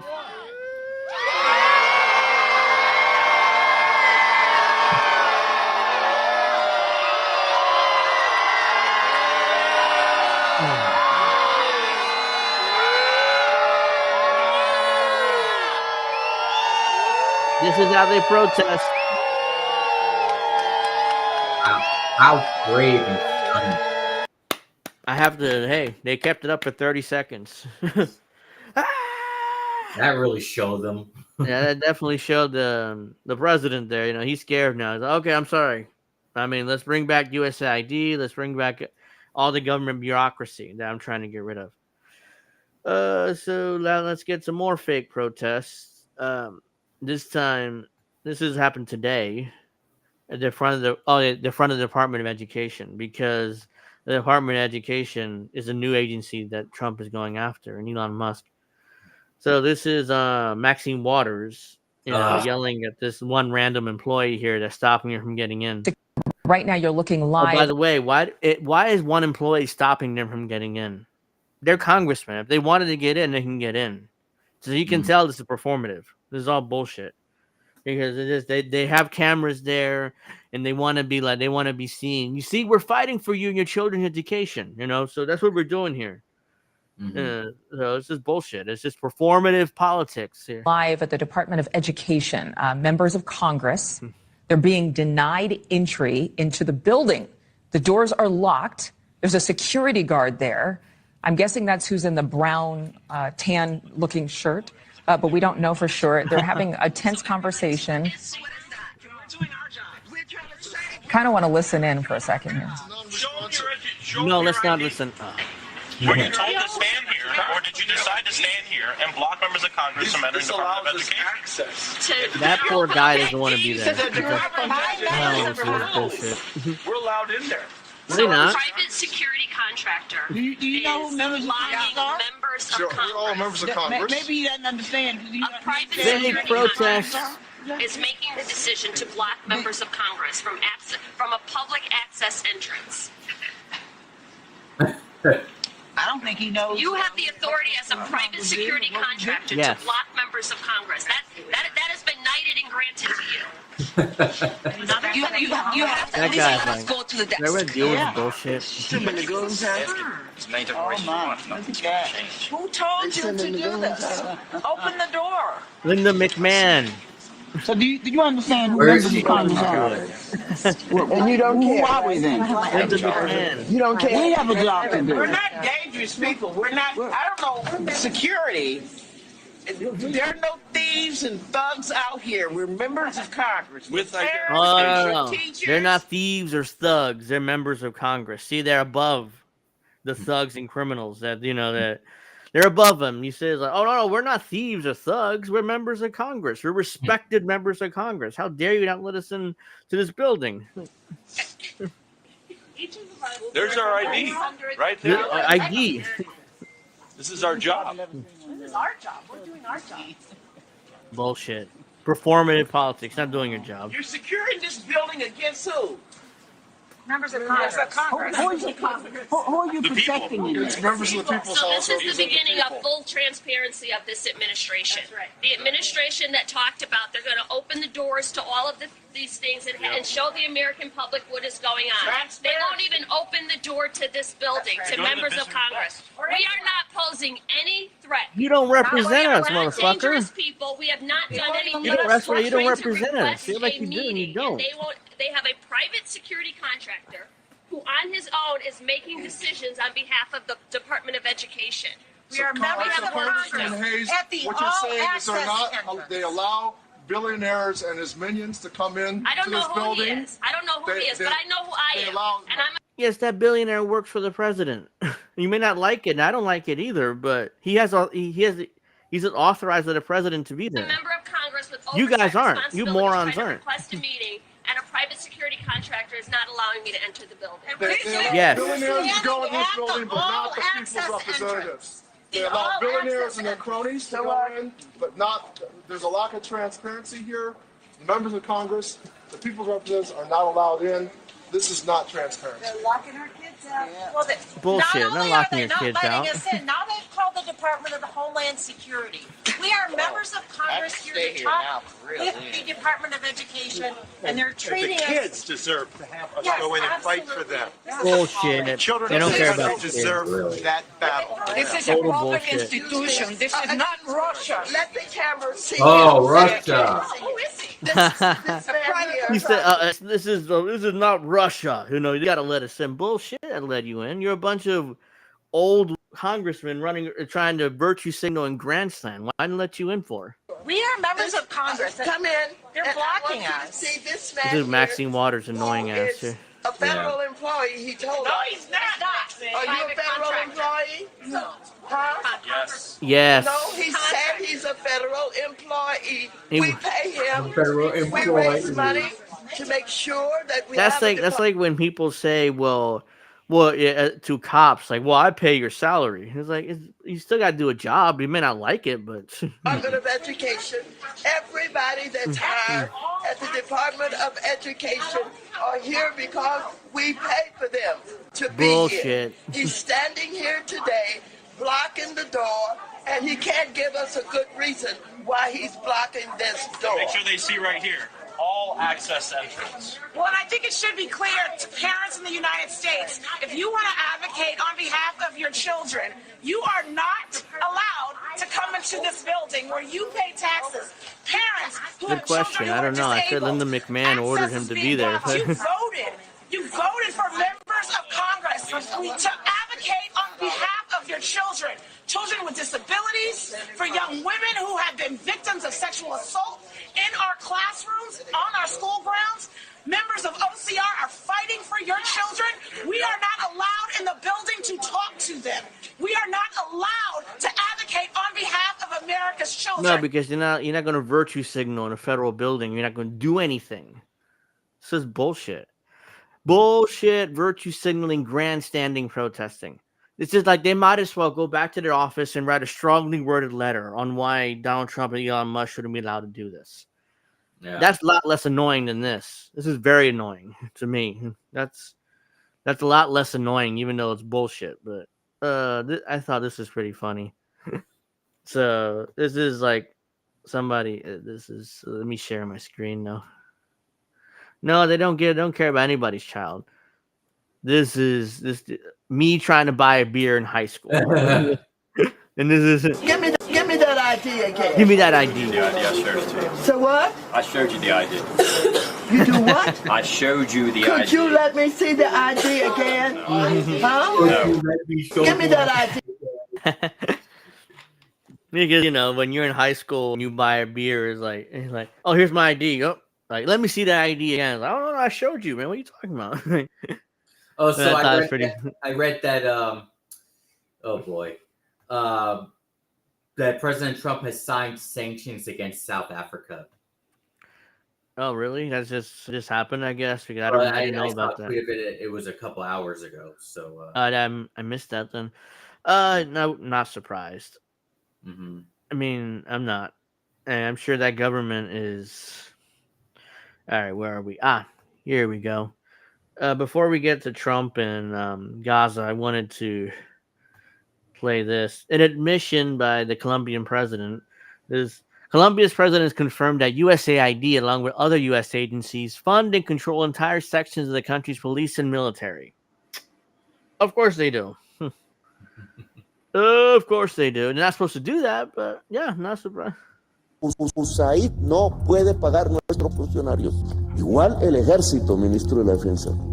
La policía. ¿Entonces nuestro ejército es de Estados Unidos? Yes. Your military belongs to the U.S. government. There's nothing you can do about it because we finance them.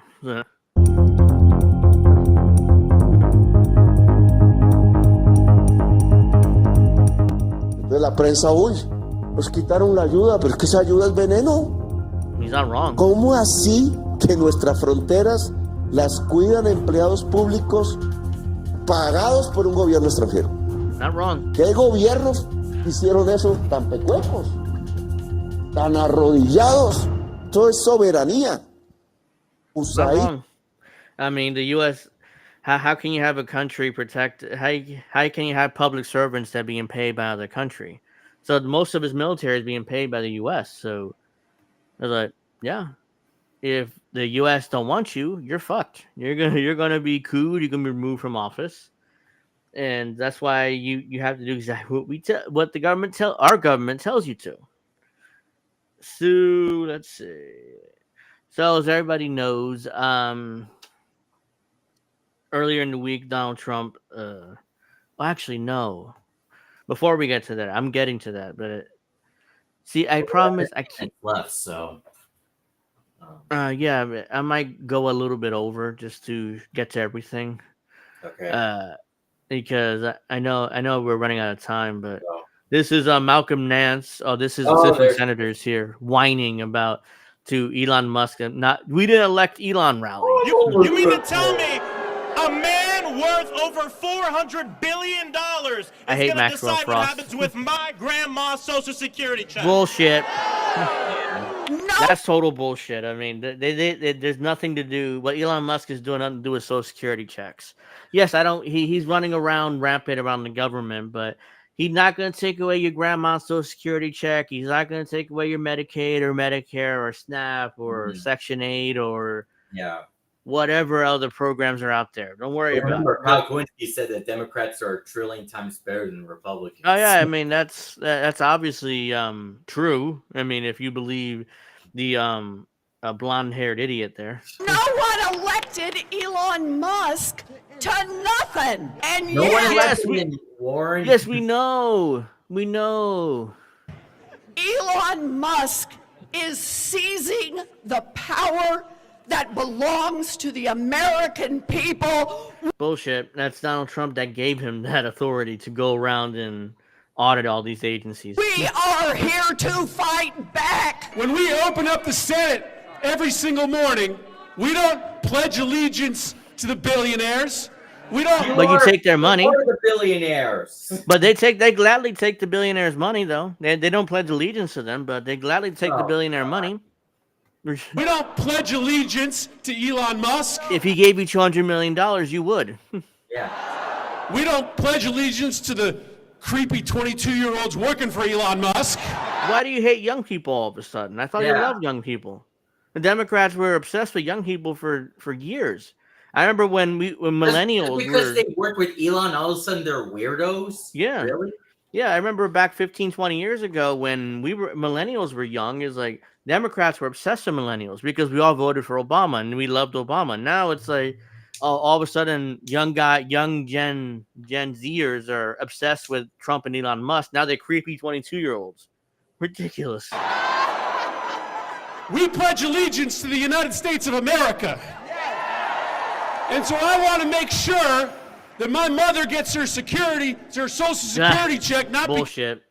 And first of all, he screwed it up. He called it security check. And second of all, she'll get your grandma will get her check, just like my mom gets her check. Trust me. More like security needs to get this guy the hell out of there. Yeah, my mom got her social security check. This is after the alleged shutdown. She still got her check. She's good. So stop fear mongering. Stop bullshitting people.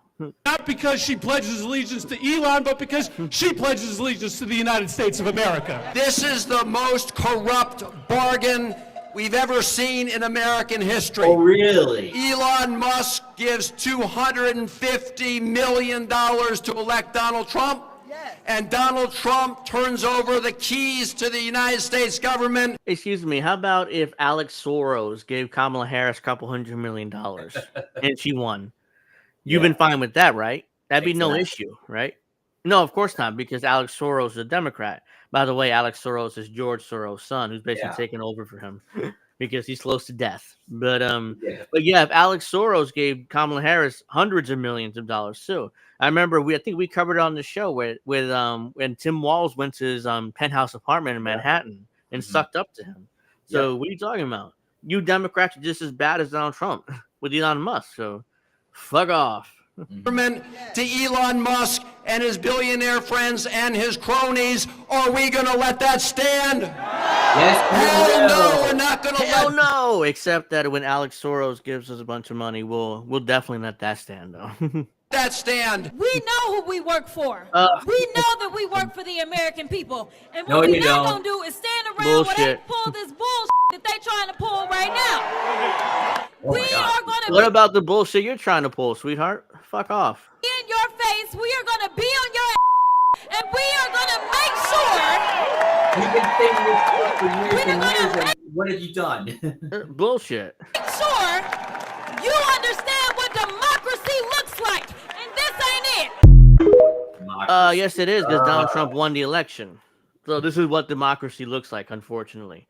Because Donald Trump didn't make it a secret that Elon Musk is going to be in the administration if he won. And he won. So there's not much we could do about it. So what do you talk? Oh, this is not democracy. Yes, it is. And you wonder why they keep losing.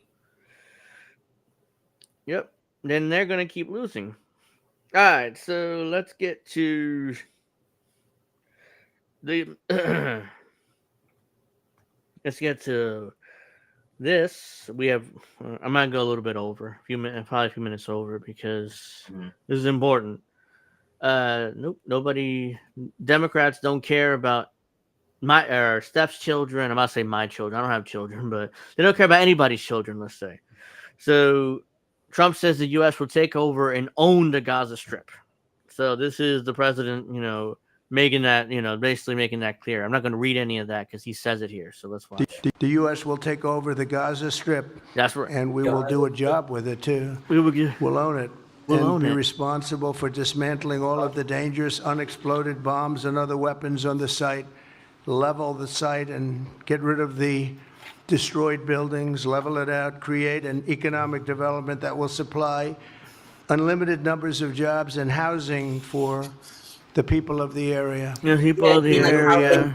Do something different. Just can't go back. If you go back. Yeah, it's work. It's not just bombing. He's seriously talking about just annexing the territory, making it part of the U.S., which is even worse than just bombing the shit out of it and, letting Israel take in it. Because I thought what he would do initially, which Miriam Adelson wanted, was to let Israel annex the Gaza Strip. And instead, he's talking about, no, we're the U.S. We're going to annex it. We're going to take it over. We'll let Israel run it, of course, but it's going to be a part of the U.S. now. So that's old school, old-fashioned imperialism there.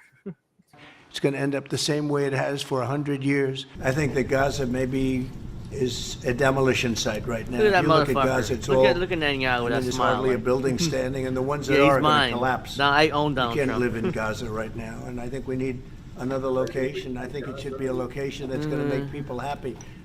You look over the decades. It's all death in Gaza. This has been happening for years. Yeah, and why is it all death in Gaza? And whose fault is that? Like the man sitting right next to you, smiling like, yeah, I own this motherfucker. Yeah, he's mine. I do. He's whatever I tell him to. That's his fault, and also Joe Biden's fault because he allowed the most recent genocide to happen. But yeah, that's his fault. This motherfucker right there, and he's acting like, oh well, all the death and destruction, we can't have it anymore. And let me almost fall asleep while I'm saying it.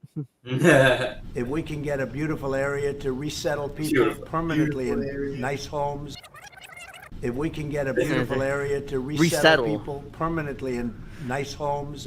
So they're trying to pressure Jordan and Egypt to take all these Palestinians in order for them to rebuild Gaza into a tourist attraction for Egypt already declined that, I think. I know. I think they did, but they're trying to pressure Egypt into taking him anyways. So we'll see how that goes. We'll definitely keep covering this, but yeah, they're trying to pressure Egypt, Jordan, and some other countries in the Middle East to take these Palestinians. So while they can rebuild the whole thing into a tourist attraction for Westerners and Jewish people to live in. So that's what they ultimately want. Where they can be happy and not be shot, not be killed, not be knifed to death like what's happening in Gaza. Again, why have they died? Again, tell your buddy there, Netanyahu, to stop killing these motherfuckers. Yeah. No, but don't do that. Because Netanyahu owns him through Miriam Adelson, who gave him $100 million to run in his campaign. Oh, by the way, that's another for thing. the Mavericks again. Yeah, that's another thing. The Democrats are melting down over Elon Musk's $200 million, but where is the meltdown for Miriam Adelson's $100 million? Yeah, that's just as bad, if not worse, because he's basically doing exactly what she wants on Israel. Mm-hmm. And Democrats, nothing. Most of the word zip dick about that, but they'll melt down about Elon Musk all day long. Just bullshit.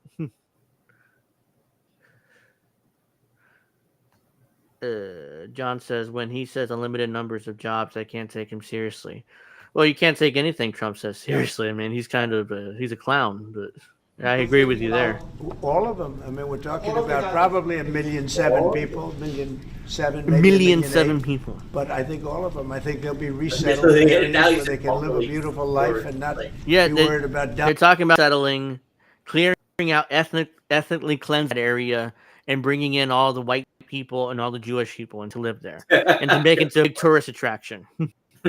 That's what they want. It's like Steven said. Hey, Trump, we already have Israel. You don't need to make another Israel. That's called ethnic cleansing. That's 100% true. That's what they're trying to do in order to build it into another part of Israel, basically. Even though technically it'll be part of the U.S. if the U.S. does annex Gaza. So we'll see what Trump does there. I mean, but let's dying every day. And right now you have in Gaza a very dangerous situation in terms of explosives all over the place. In terms of tunnels that nobody knows who's in the tunnel. The whole thing is a mess. And It's I think bullshit. that He's like, well, it's a very dangerous situation. All these unexploded bombs and stuff, It's and we funny, have he to mentions all remove the deaths, but he never says what's happening. No, it's like the death and destruction came out of nowhere, and it's Yeah. nobody's fault. It just Like, happens. why are all these people dying in Gaza? Yeah, Oh, and it's just so weird. weird. I can't really figure that out. Oh. That's why we got to ethnically cleanse the area in order to get rid of all the brown people that are dying. You see, I care about the brown people, guys, the Arabs. I'm trying to get them out of there. that if we can resettle, and I believe we can do it in areas where the leaders currently say no. Would Palestinians have the right to return to Gaza if No. they left while the rebuilding was happening? It would be my hope that we could do something really nice, really good, where they wouldn't want to return. Why would they want to return? Now it's like I would hope we do something really nice. So why would they want to return though? After everything, all horrible things that were done to them. It's like again, it doesn't talk about how Israel's at fault for that. Like he's right, he's not wrong by anything he says. It's horrible, but it's like whose fault is it? Exactly. That's what he won't go there. The place has been hell. I've seen every picture from every angle, better than if I were there. And nobody can live there. You can't live there. So if we can build them through massive amounts of money supplied by other people, very rich nations, and they're willing to supply it. Now, what he means there is we're gonna do a new Marshall Plan and rebuild the Gaza Strip. Like we're gonna do it, like rich nations. He's talking about us. He's not what is he expecting? What England to build it up, or I don't understand what he means there. That's obviously we're gonna do that. We're gonna rebuild Gaza for the glory of America and the glory of Israel. That's what we're gonna do. And if Trump's president, that's definitely going to happen at some point. All of a sudden, it's going to become the United States of Israel. Yeah, it'll be Americans once it's done, and once the tourist attraction is done, we'll be allowed to travel there, and we'll be able to enjoy our vacations there one of these days. By the way, I'm not saying we should do it. I'm just saying that's what's going to happen, and there'll be commercials and advertisements from travel agencies like, "Oh yeah, travel to Gaza today." Where you get to go to all the places the brown people were killed and, and experience that for yourself or through some kind of VI virtual technology or something. I'm speculating, but that could be some like disaster tourism. People like touring parts of the world that have been gone through disasters like Chernobyl. There's people in Chernobyl. They're touring where the nuclear power plant melted down. It's like disaster tourism. Like, yeah, why would I go to Chernobyl? There's still a shit ton of nuclear waste there. But I digress. You want to die, it's on you. But let's keep going. If we can build something for them in one of the countries, and it could be Jordan, it could be Egypt, it could be other countries. They're pressuring Jordan and Egypt to take Palestinians. And it's like, but it could be other countries too. I mean, we'll figure that out later. But we're gonna rebuild Gaza. You could build 4 or 5 or 6 areas. It doesn't have to be one area, but you take certain areas and you build really good quality housing, like a beautiful town, like someplace where they can live and not die. Because Gaza is a guarantee that they're going to end up dying. The same thing's yes, going to but why is it a guarantee they'll die there? Yeah, the motherfucker's sitting right next to you. Yeah. And that he's like, he's not. His analysis is not wrong, but again, he's not explaining why and who's doing it. You might as well tell Netanyahu there. It's like, Nettie, finish the job, man. Finish the job. Yeah, he might as well. Yeah, because he's already said that before. John says BB is so punchable. I mean, he's not wrong. I mean, look at that smug smile on his face. You see it there. It's like, ugh. Yeah, let's keep going. It's going to happen again. So I hope that we could do something where they wouldn't want to go back. Who would want to go back? Gaza's been very unlucky for them. They've lived like hell. They live like you live in hell. Gaza's not a place for people to be living. And the only reason they want to go back, and I believe this strongly, is because they have no alternative. What's the alternative? Go where? There's no other alternative. If they had an alternative, they'd much rather not go back to Gaza and live in a beautiful alternative that's safe. If not Jordan, Egypt, what other countries you think might accept Palestinians from Gaza? Well, I think Jordan and Egypt will. I know they've spoken about it with you, and they say they're not going to accept. I say they will. But I think they say they won't accept, but I say they will. So there's going to be pressure and threats in order for these. They'll have to accept these Palestinians. Yeah, you see that's the key right there. They say they're not going to accept. I say They said they're not going to accept, but they will. I think they will. But I think other countries. You see, so that tells them what they need to know. They're going to take these Palestinians one way or another, either the easy way or the hard way. But they're going to take these Palestinians. So that's not good. You know that they're going to fuck with Jordan and Egypt, and they don't take these Palestinians. Countries will accept also. Egypt and Jordan tell you no. What will you do then? Well, I don't think they're going to tell me no. See, there it is again. I don't think they'll tell me no. Like, don't tell me. I'm not gonna take no for an answer. You're gonna take these fucking Palestinians. You're gonna like it. Like, thank you, Mr. President. Can I have another one? That's basically what. That's basically what Trump's attitude is. Like, oh no. And like I mentioned before, now all of a sudden the shitlibs care about what's going on in Gaza. You know. Oh yeah, of course they care. The only reason why they care, like we discussed, is because now all of a sudden the orange man's in charge. It's not Joe Biden, because remember when Kamala Harris was running for president, they were just completely ignoring the situation. They were covering their ears coming out of the DNC. They didn't allow Palestinians to speak at the DNC. When that one guy was like 18 years old. Yeah. Mm-hmm. So I came across this earlier in the week. This was always the plan. Always the plan. Going back to after World War II. So I'm not sure if you saw this, Alex. So I retweeted it, but no, I haven't. In this jaw-dropping clip, U.S. President Truman claims he had to ethnically cleanse Palestine and create Israel. The Jews wanted to chase all the Arabs into the Tigris and Euphrates River, so his solution was to kick out Palestinians at home. Now we know who Trump's favorite president was. Yeah, this was always the plan. I mean, going back after World War II, even. So let's watch. But don't think that decision to recognize Israel is an easy one. I had to make a compromise with the Arabs and divide Palestine. Bullshit. The Jews You didn't make no compromise with the Arabs. You just kicked them out of their land. to chase all the Arabs into the Tigris and Euphrates River. So the answer was just to take their land because Israel would kick them out anyways. Ridiculous. The Arabs want to chase all the Jews into the Red Sea, and what I was trying to do was to find a homeland for the Jews and still be just with the Arabs.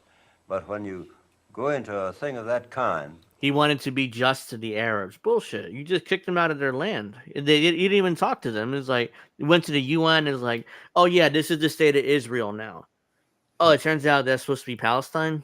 Who cares? This is Israel now, and Palestine doesn't exist anymore. So fuck you, Arabs. Fuck you, brown people. Yeah, the people you help most are the ones that get most angry with you. Both of them were against me on the situation. But as President of the United States, I paid no attention to them, carried out what I thought was right, and I had the support of the Congress. He's like, well, I mean, yeah, the Arabs were mad at me, but I didn't pay attention to them. The President of the United States. Who do you think you are? You fucking brown people. He's like, you're not going to tell me what to do. And I could do it, which is unusual in these days. Can you tell us specifically that a lot of Jewish people... Look at him smiling there. Yeah, he's proud of There were himself. a lot of Jewish people against me because they wanted the whole of Palestine. As I say, they wanted to drive all the Arabs into the Tigris and Euphrates rivers. Yeah, so he's proud of himself. The President of the United States, then, Harry Truman, was proud of himself. So that was always the plan, ladies and gentlemen. They were going to kick out the Palestinians from their land, and now Donald Trump is this close to accomplishing the goal the U.S. and Zionists has been for over almost 100 years now. That was always the plan, and they're this close to accomplishing it, and they're not going to they're not going to get away with anything there.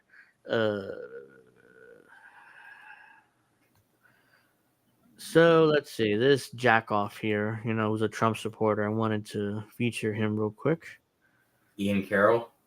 No, this dude, Will Chamberlain.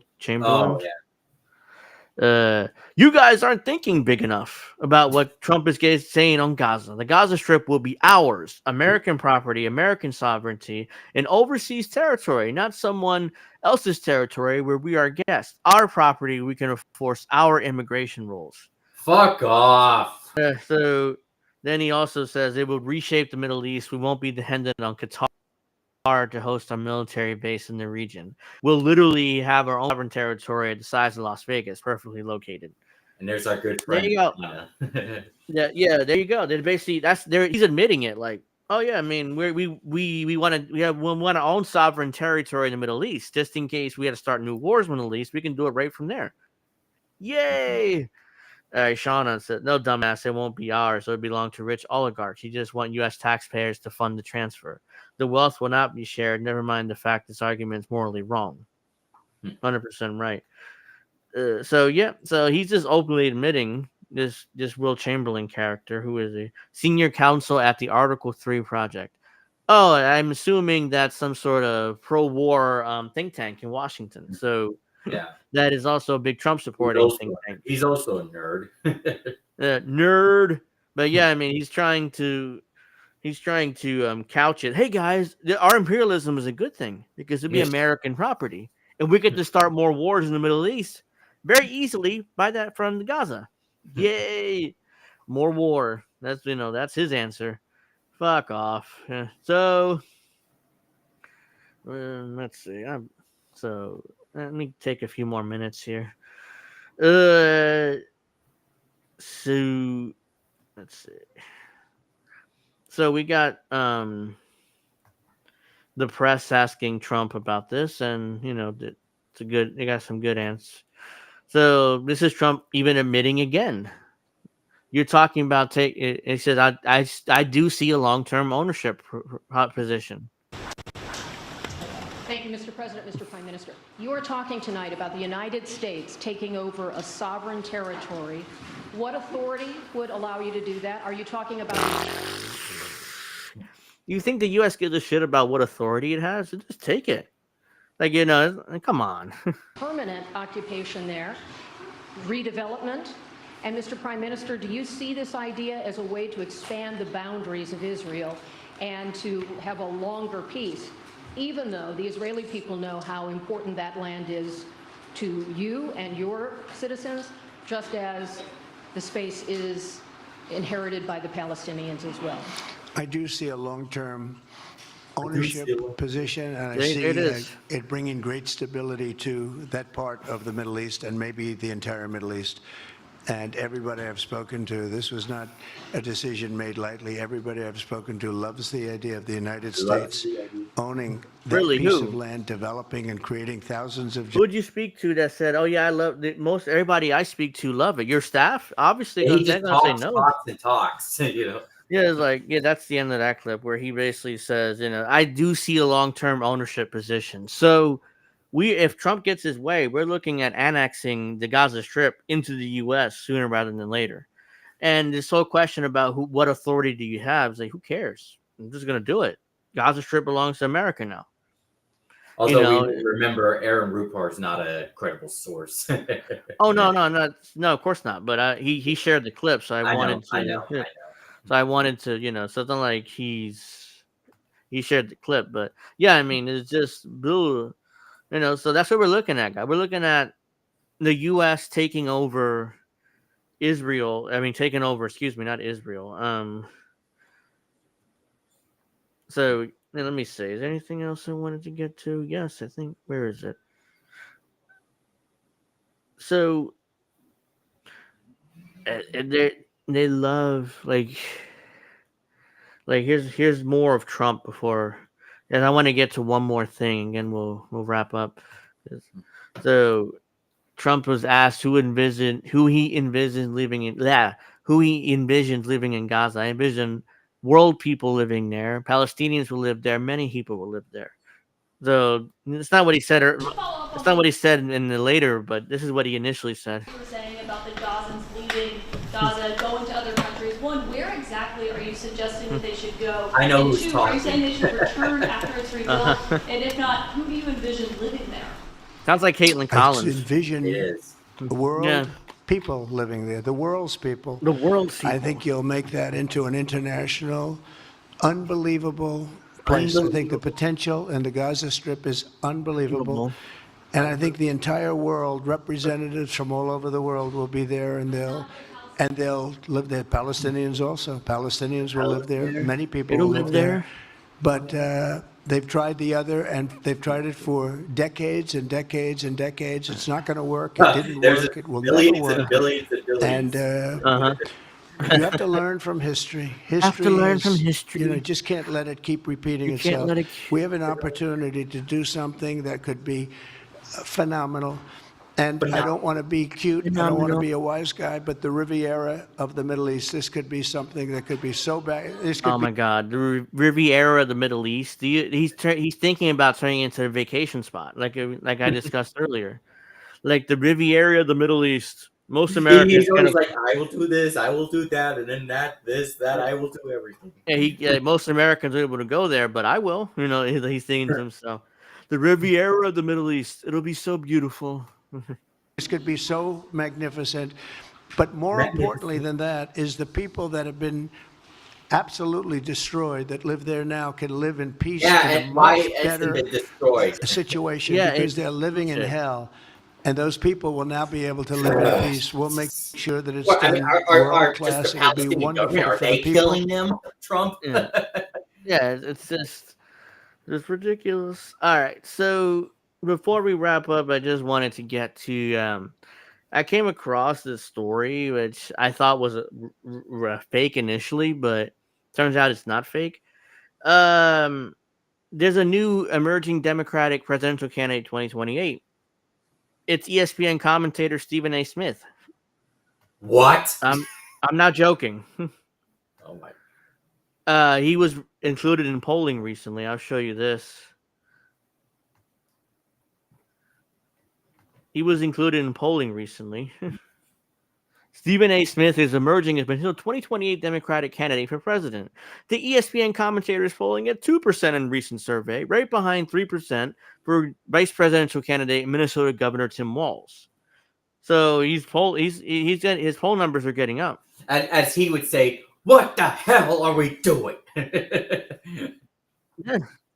I thought it was fake at first, and so the real media started reporting it as like, no, this is a real poll, and Stephen A. Smith is at 2%. And then, of course, his ego gets inflated. I saw a clip of him saying, I would definitely consider running if the Democrats offered me something, Like, his ego got in the way, and I'm like, there's no way he's going to give up his $100 million contract at ESPN to run for president. It's like the Democrats are so desperate that they're like, Stephen A. Smith, Jon Stewart were recently included in polling. Yeah, there's an entire Twitter account. Yeah, it's entire Twitter account dedicated to Jon Stewart. It's been it's been on my timeline like crazy. Jon Stewart 2028. I'm like, oh, who runs his account, by the way? And why is it so many followers so quickly? And why is it all over my timeline when I don't follow this account? So clearly, whoever runs his account, there's something going on there. So yeah, I just wanted to mention that Jon Stewart, I think, is polling at 4% in this same poll. So it's a joke. Yeah. Both parties' primaries are a joke. Ever since Trump got elected, he was a game show host. He hosted The Apprentice for years. Ever since he got elected, all of a sudden now all these celebrities think they can be president. Stephen A. Smith, Jon Stewart, The Rock. The Rock, has flirted running for president a few times. All these celebrities think, well, if Trump can do it, I can do it too. So fuck that. Fuck off. Not interested. The rich want you to own nothing, be happy, and eat Z-bugs. Yep, that's 100% true. My battery is dying. So anyways, I'm way past my time. So then we're going to wrap up this week's episode, Angel in the Afternoon. I want to thank everybody for watching. Make sure you give me that like. Make sure you subscribe. Make sure you share if you can. Make sure you check out. I assume we're still doing Pro Wrestling Talk tomorrow at 8. Even though Steph is not feeling well, so that's why she was supposed to come on today with us. But she was on last night, and she looked fine to me. So I mean, it shouldn't be big. Yeah, but then she told me today she wasn't feeling well. I'm just saying she's still active. No, yeah. So I'm hoping you'll be Steph will be able to do the show tomorrow. So I'll be on as normal as scheduled. All right, yeah. I look forward to that. All right, if we're able to I'll let you know we're able to do the show. I'm assuming we will, but yeah. Why the hell I just rolled on myself? All right, well, I want to thank everybody for watching. Make sure you give me that like. Make sure you subscribe. Make sure you Jesse Jets show, INN clip show. It's going to be at 10:30 tonight on INN's channel, so check that out. Yeah, and that'll do it for this week's episode. Tomorrow's for Wrestling Talk, 8 o'clock Eastern. We'll be back here with you next Friday, 7 o'clock Eastern. And I hope everybody has a great weekend. Steph says, we'll see. I'm back to chills and a fever. Let me know tomorrow we'll do the show. Right, Steph? I mean, reach out to me. Hopefully you can. Because if you can't, just let me know so I don't, schedule anything. All right, so that'll do it for this episode. See you guys next week for Angel on the afternoon. Hopefully we'll see you tomorrow for Pro Wrestling Talk. If not,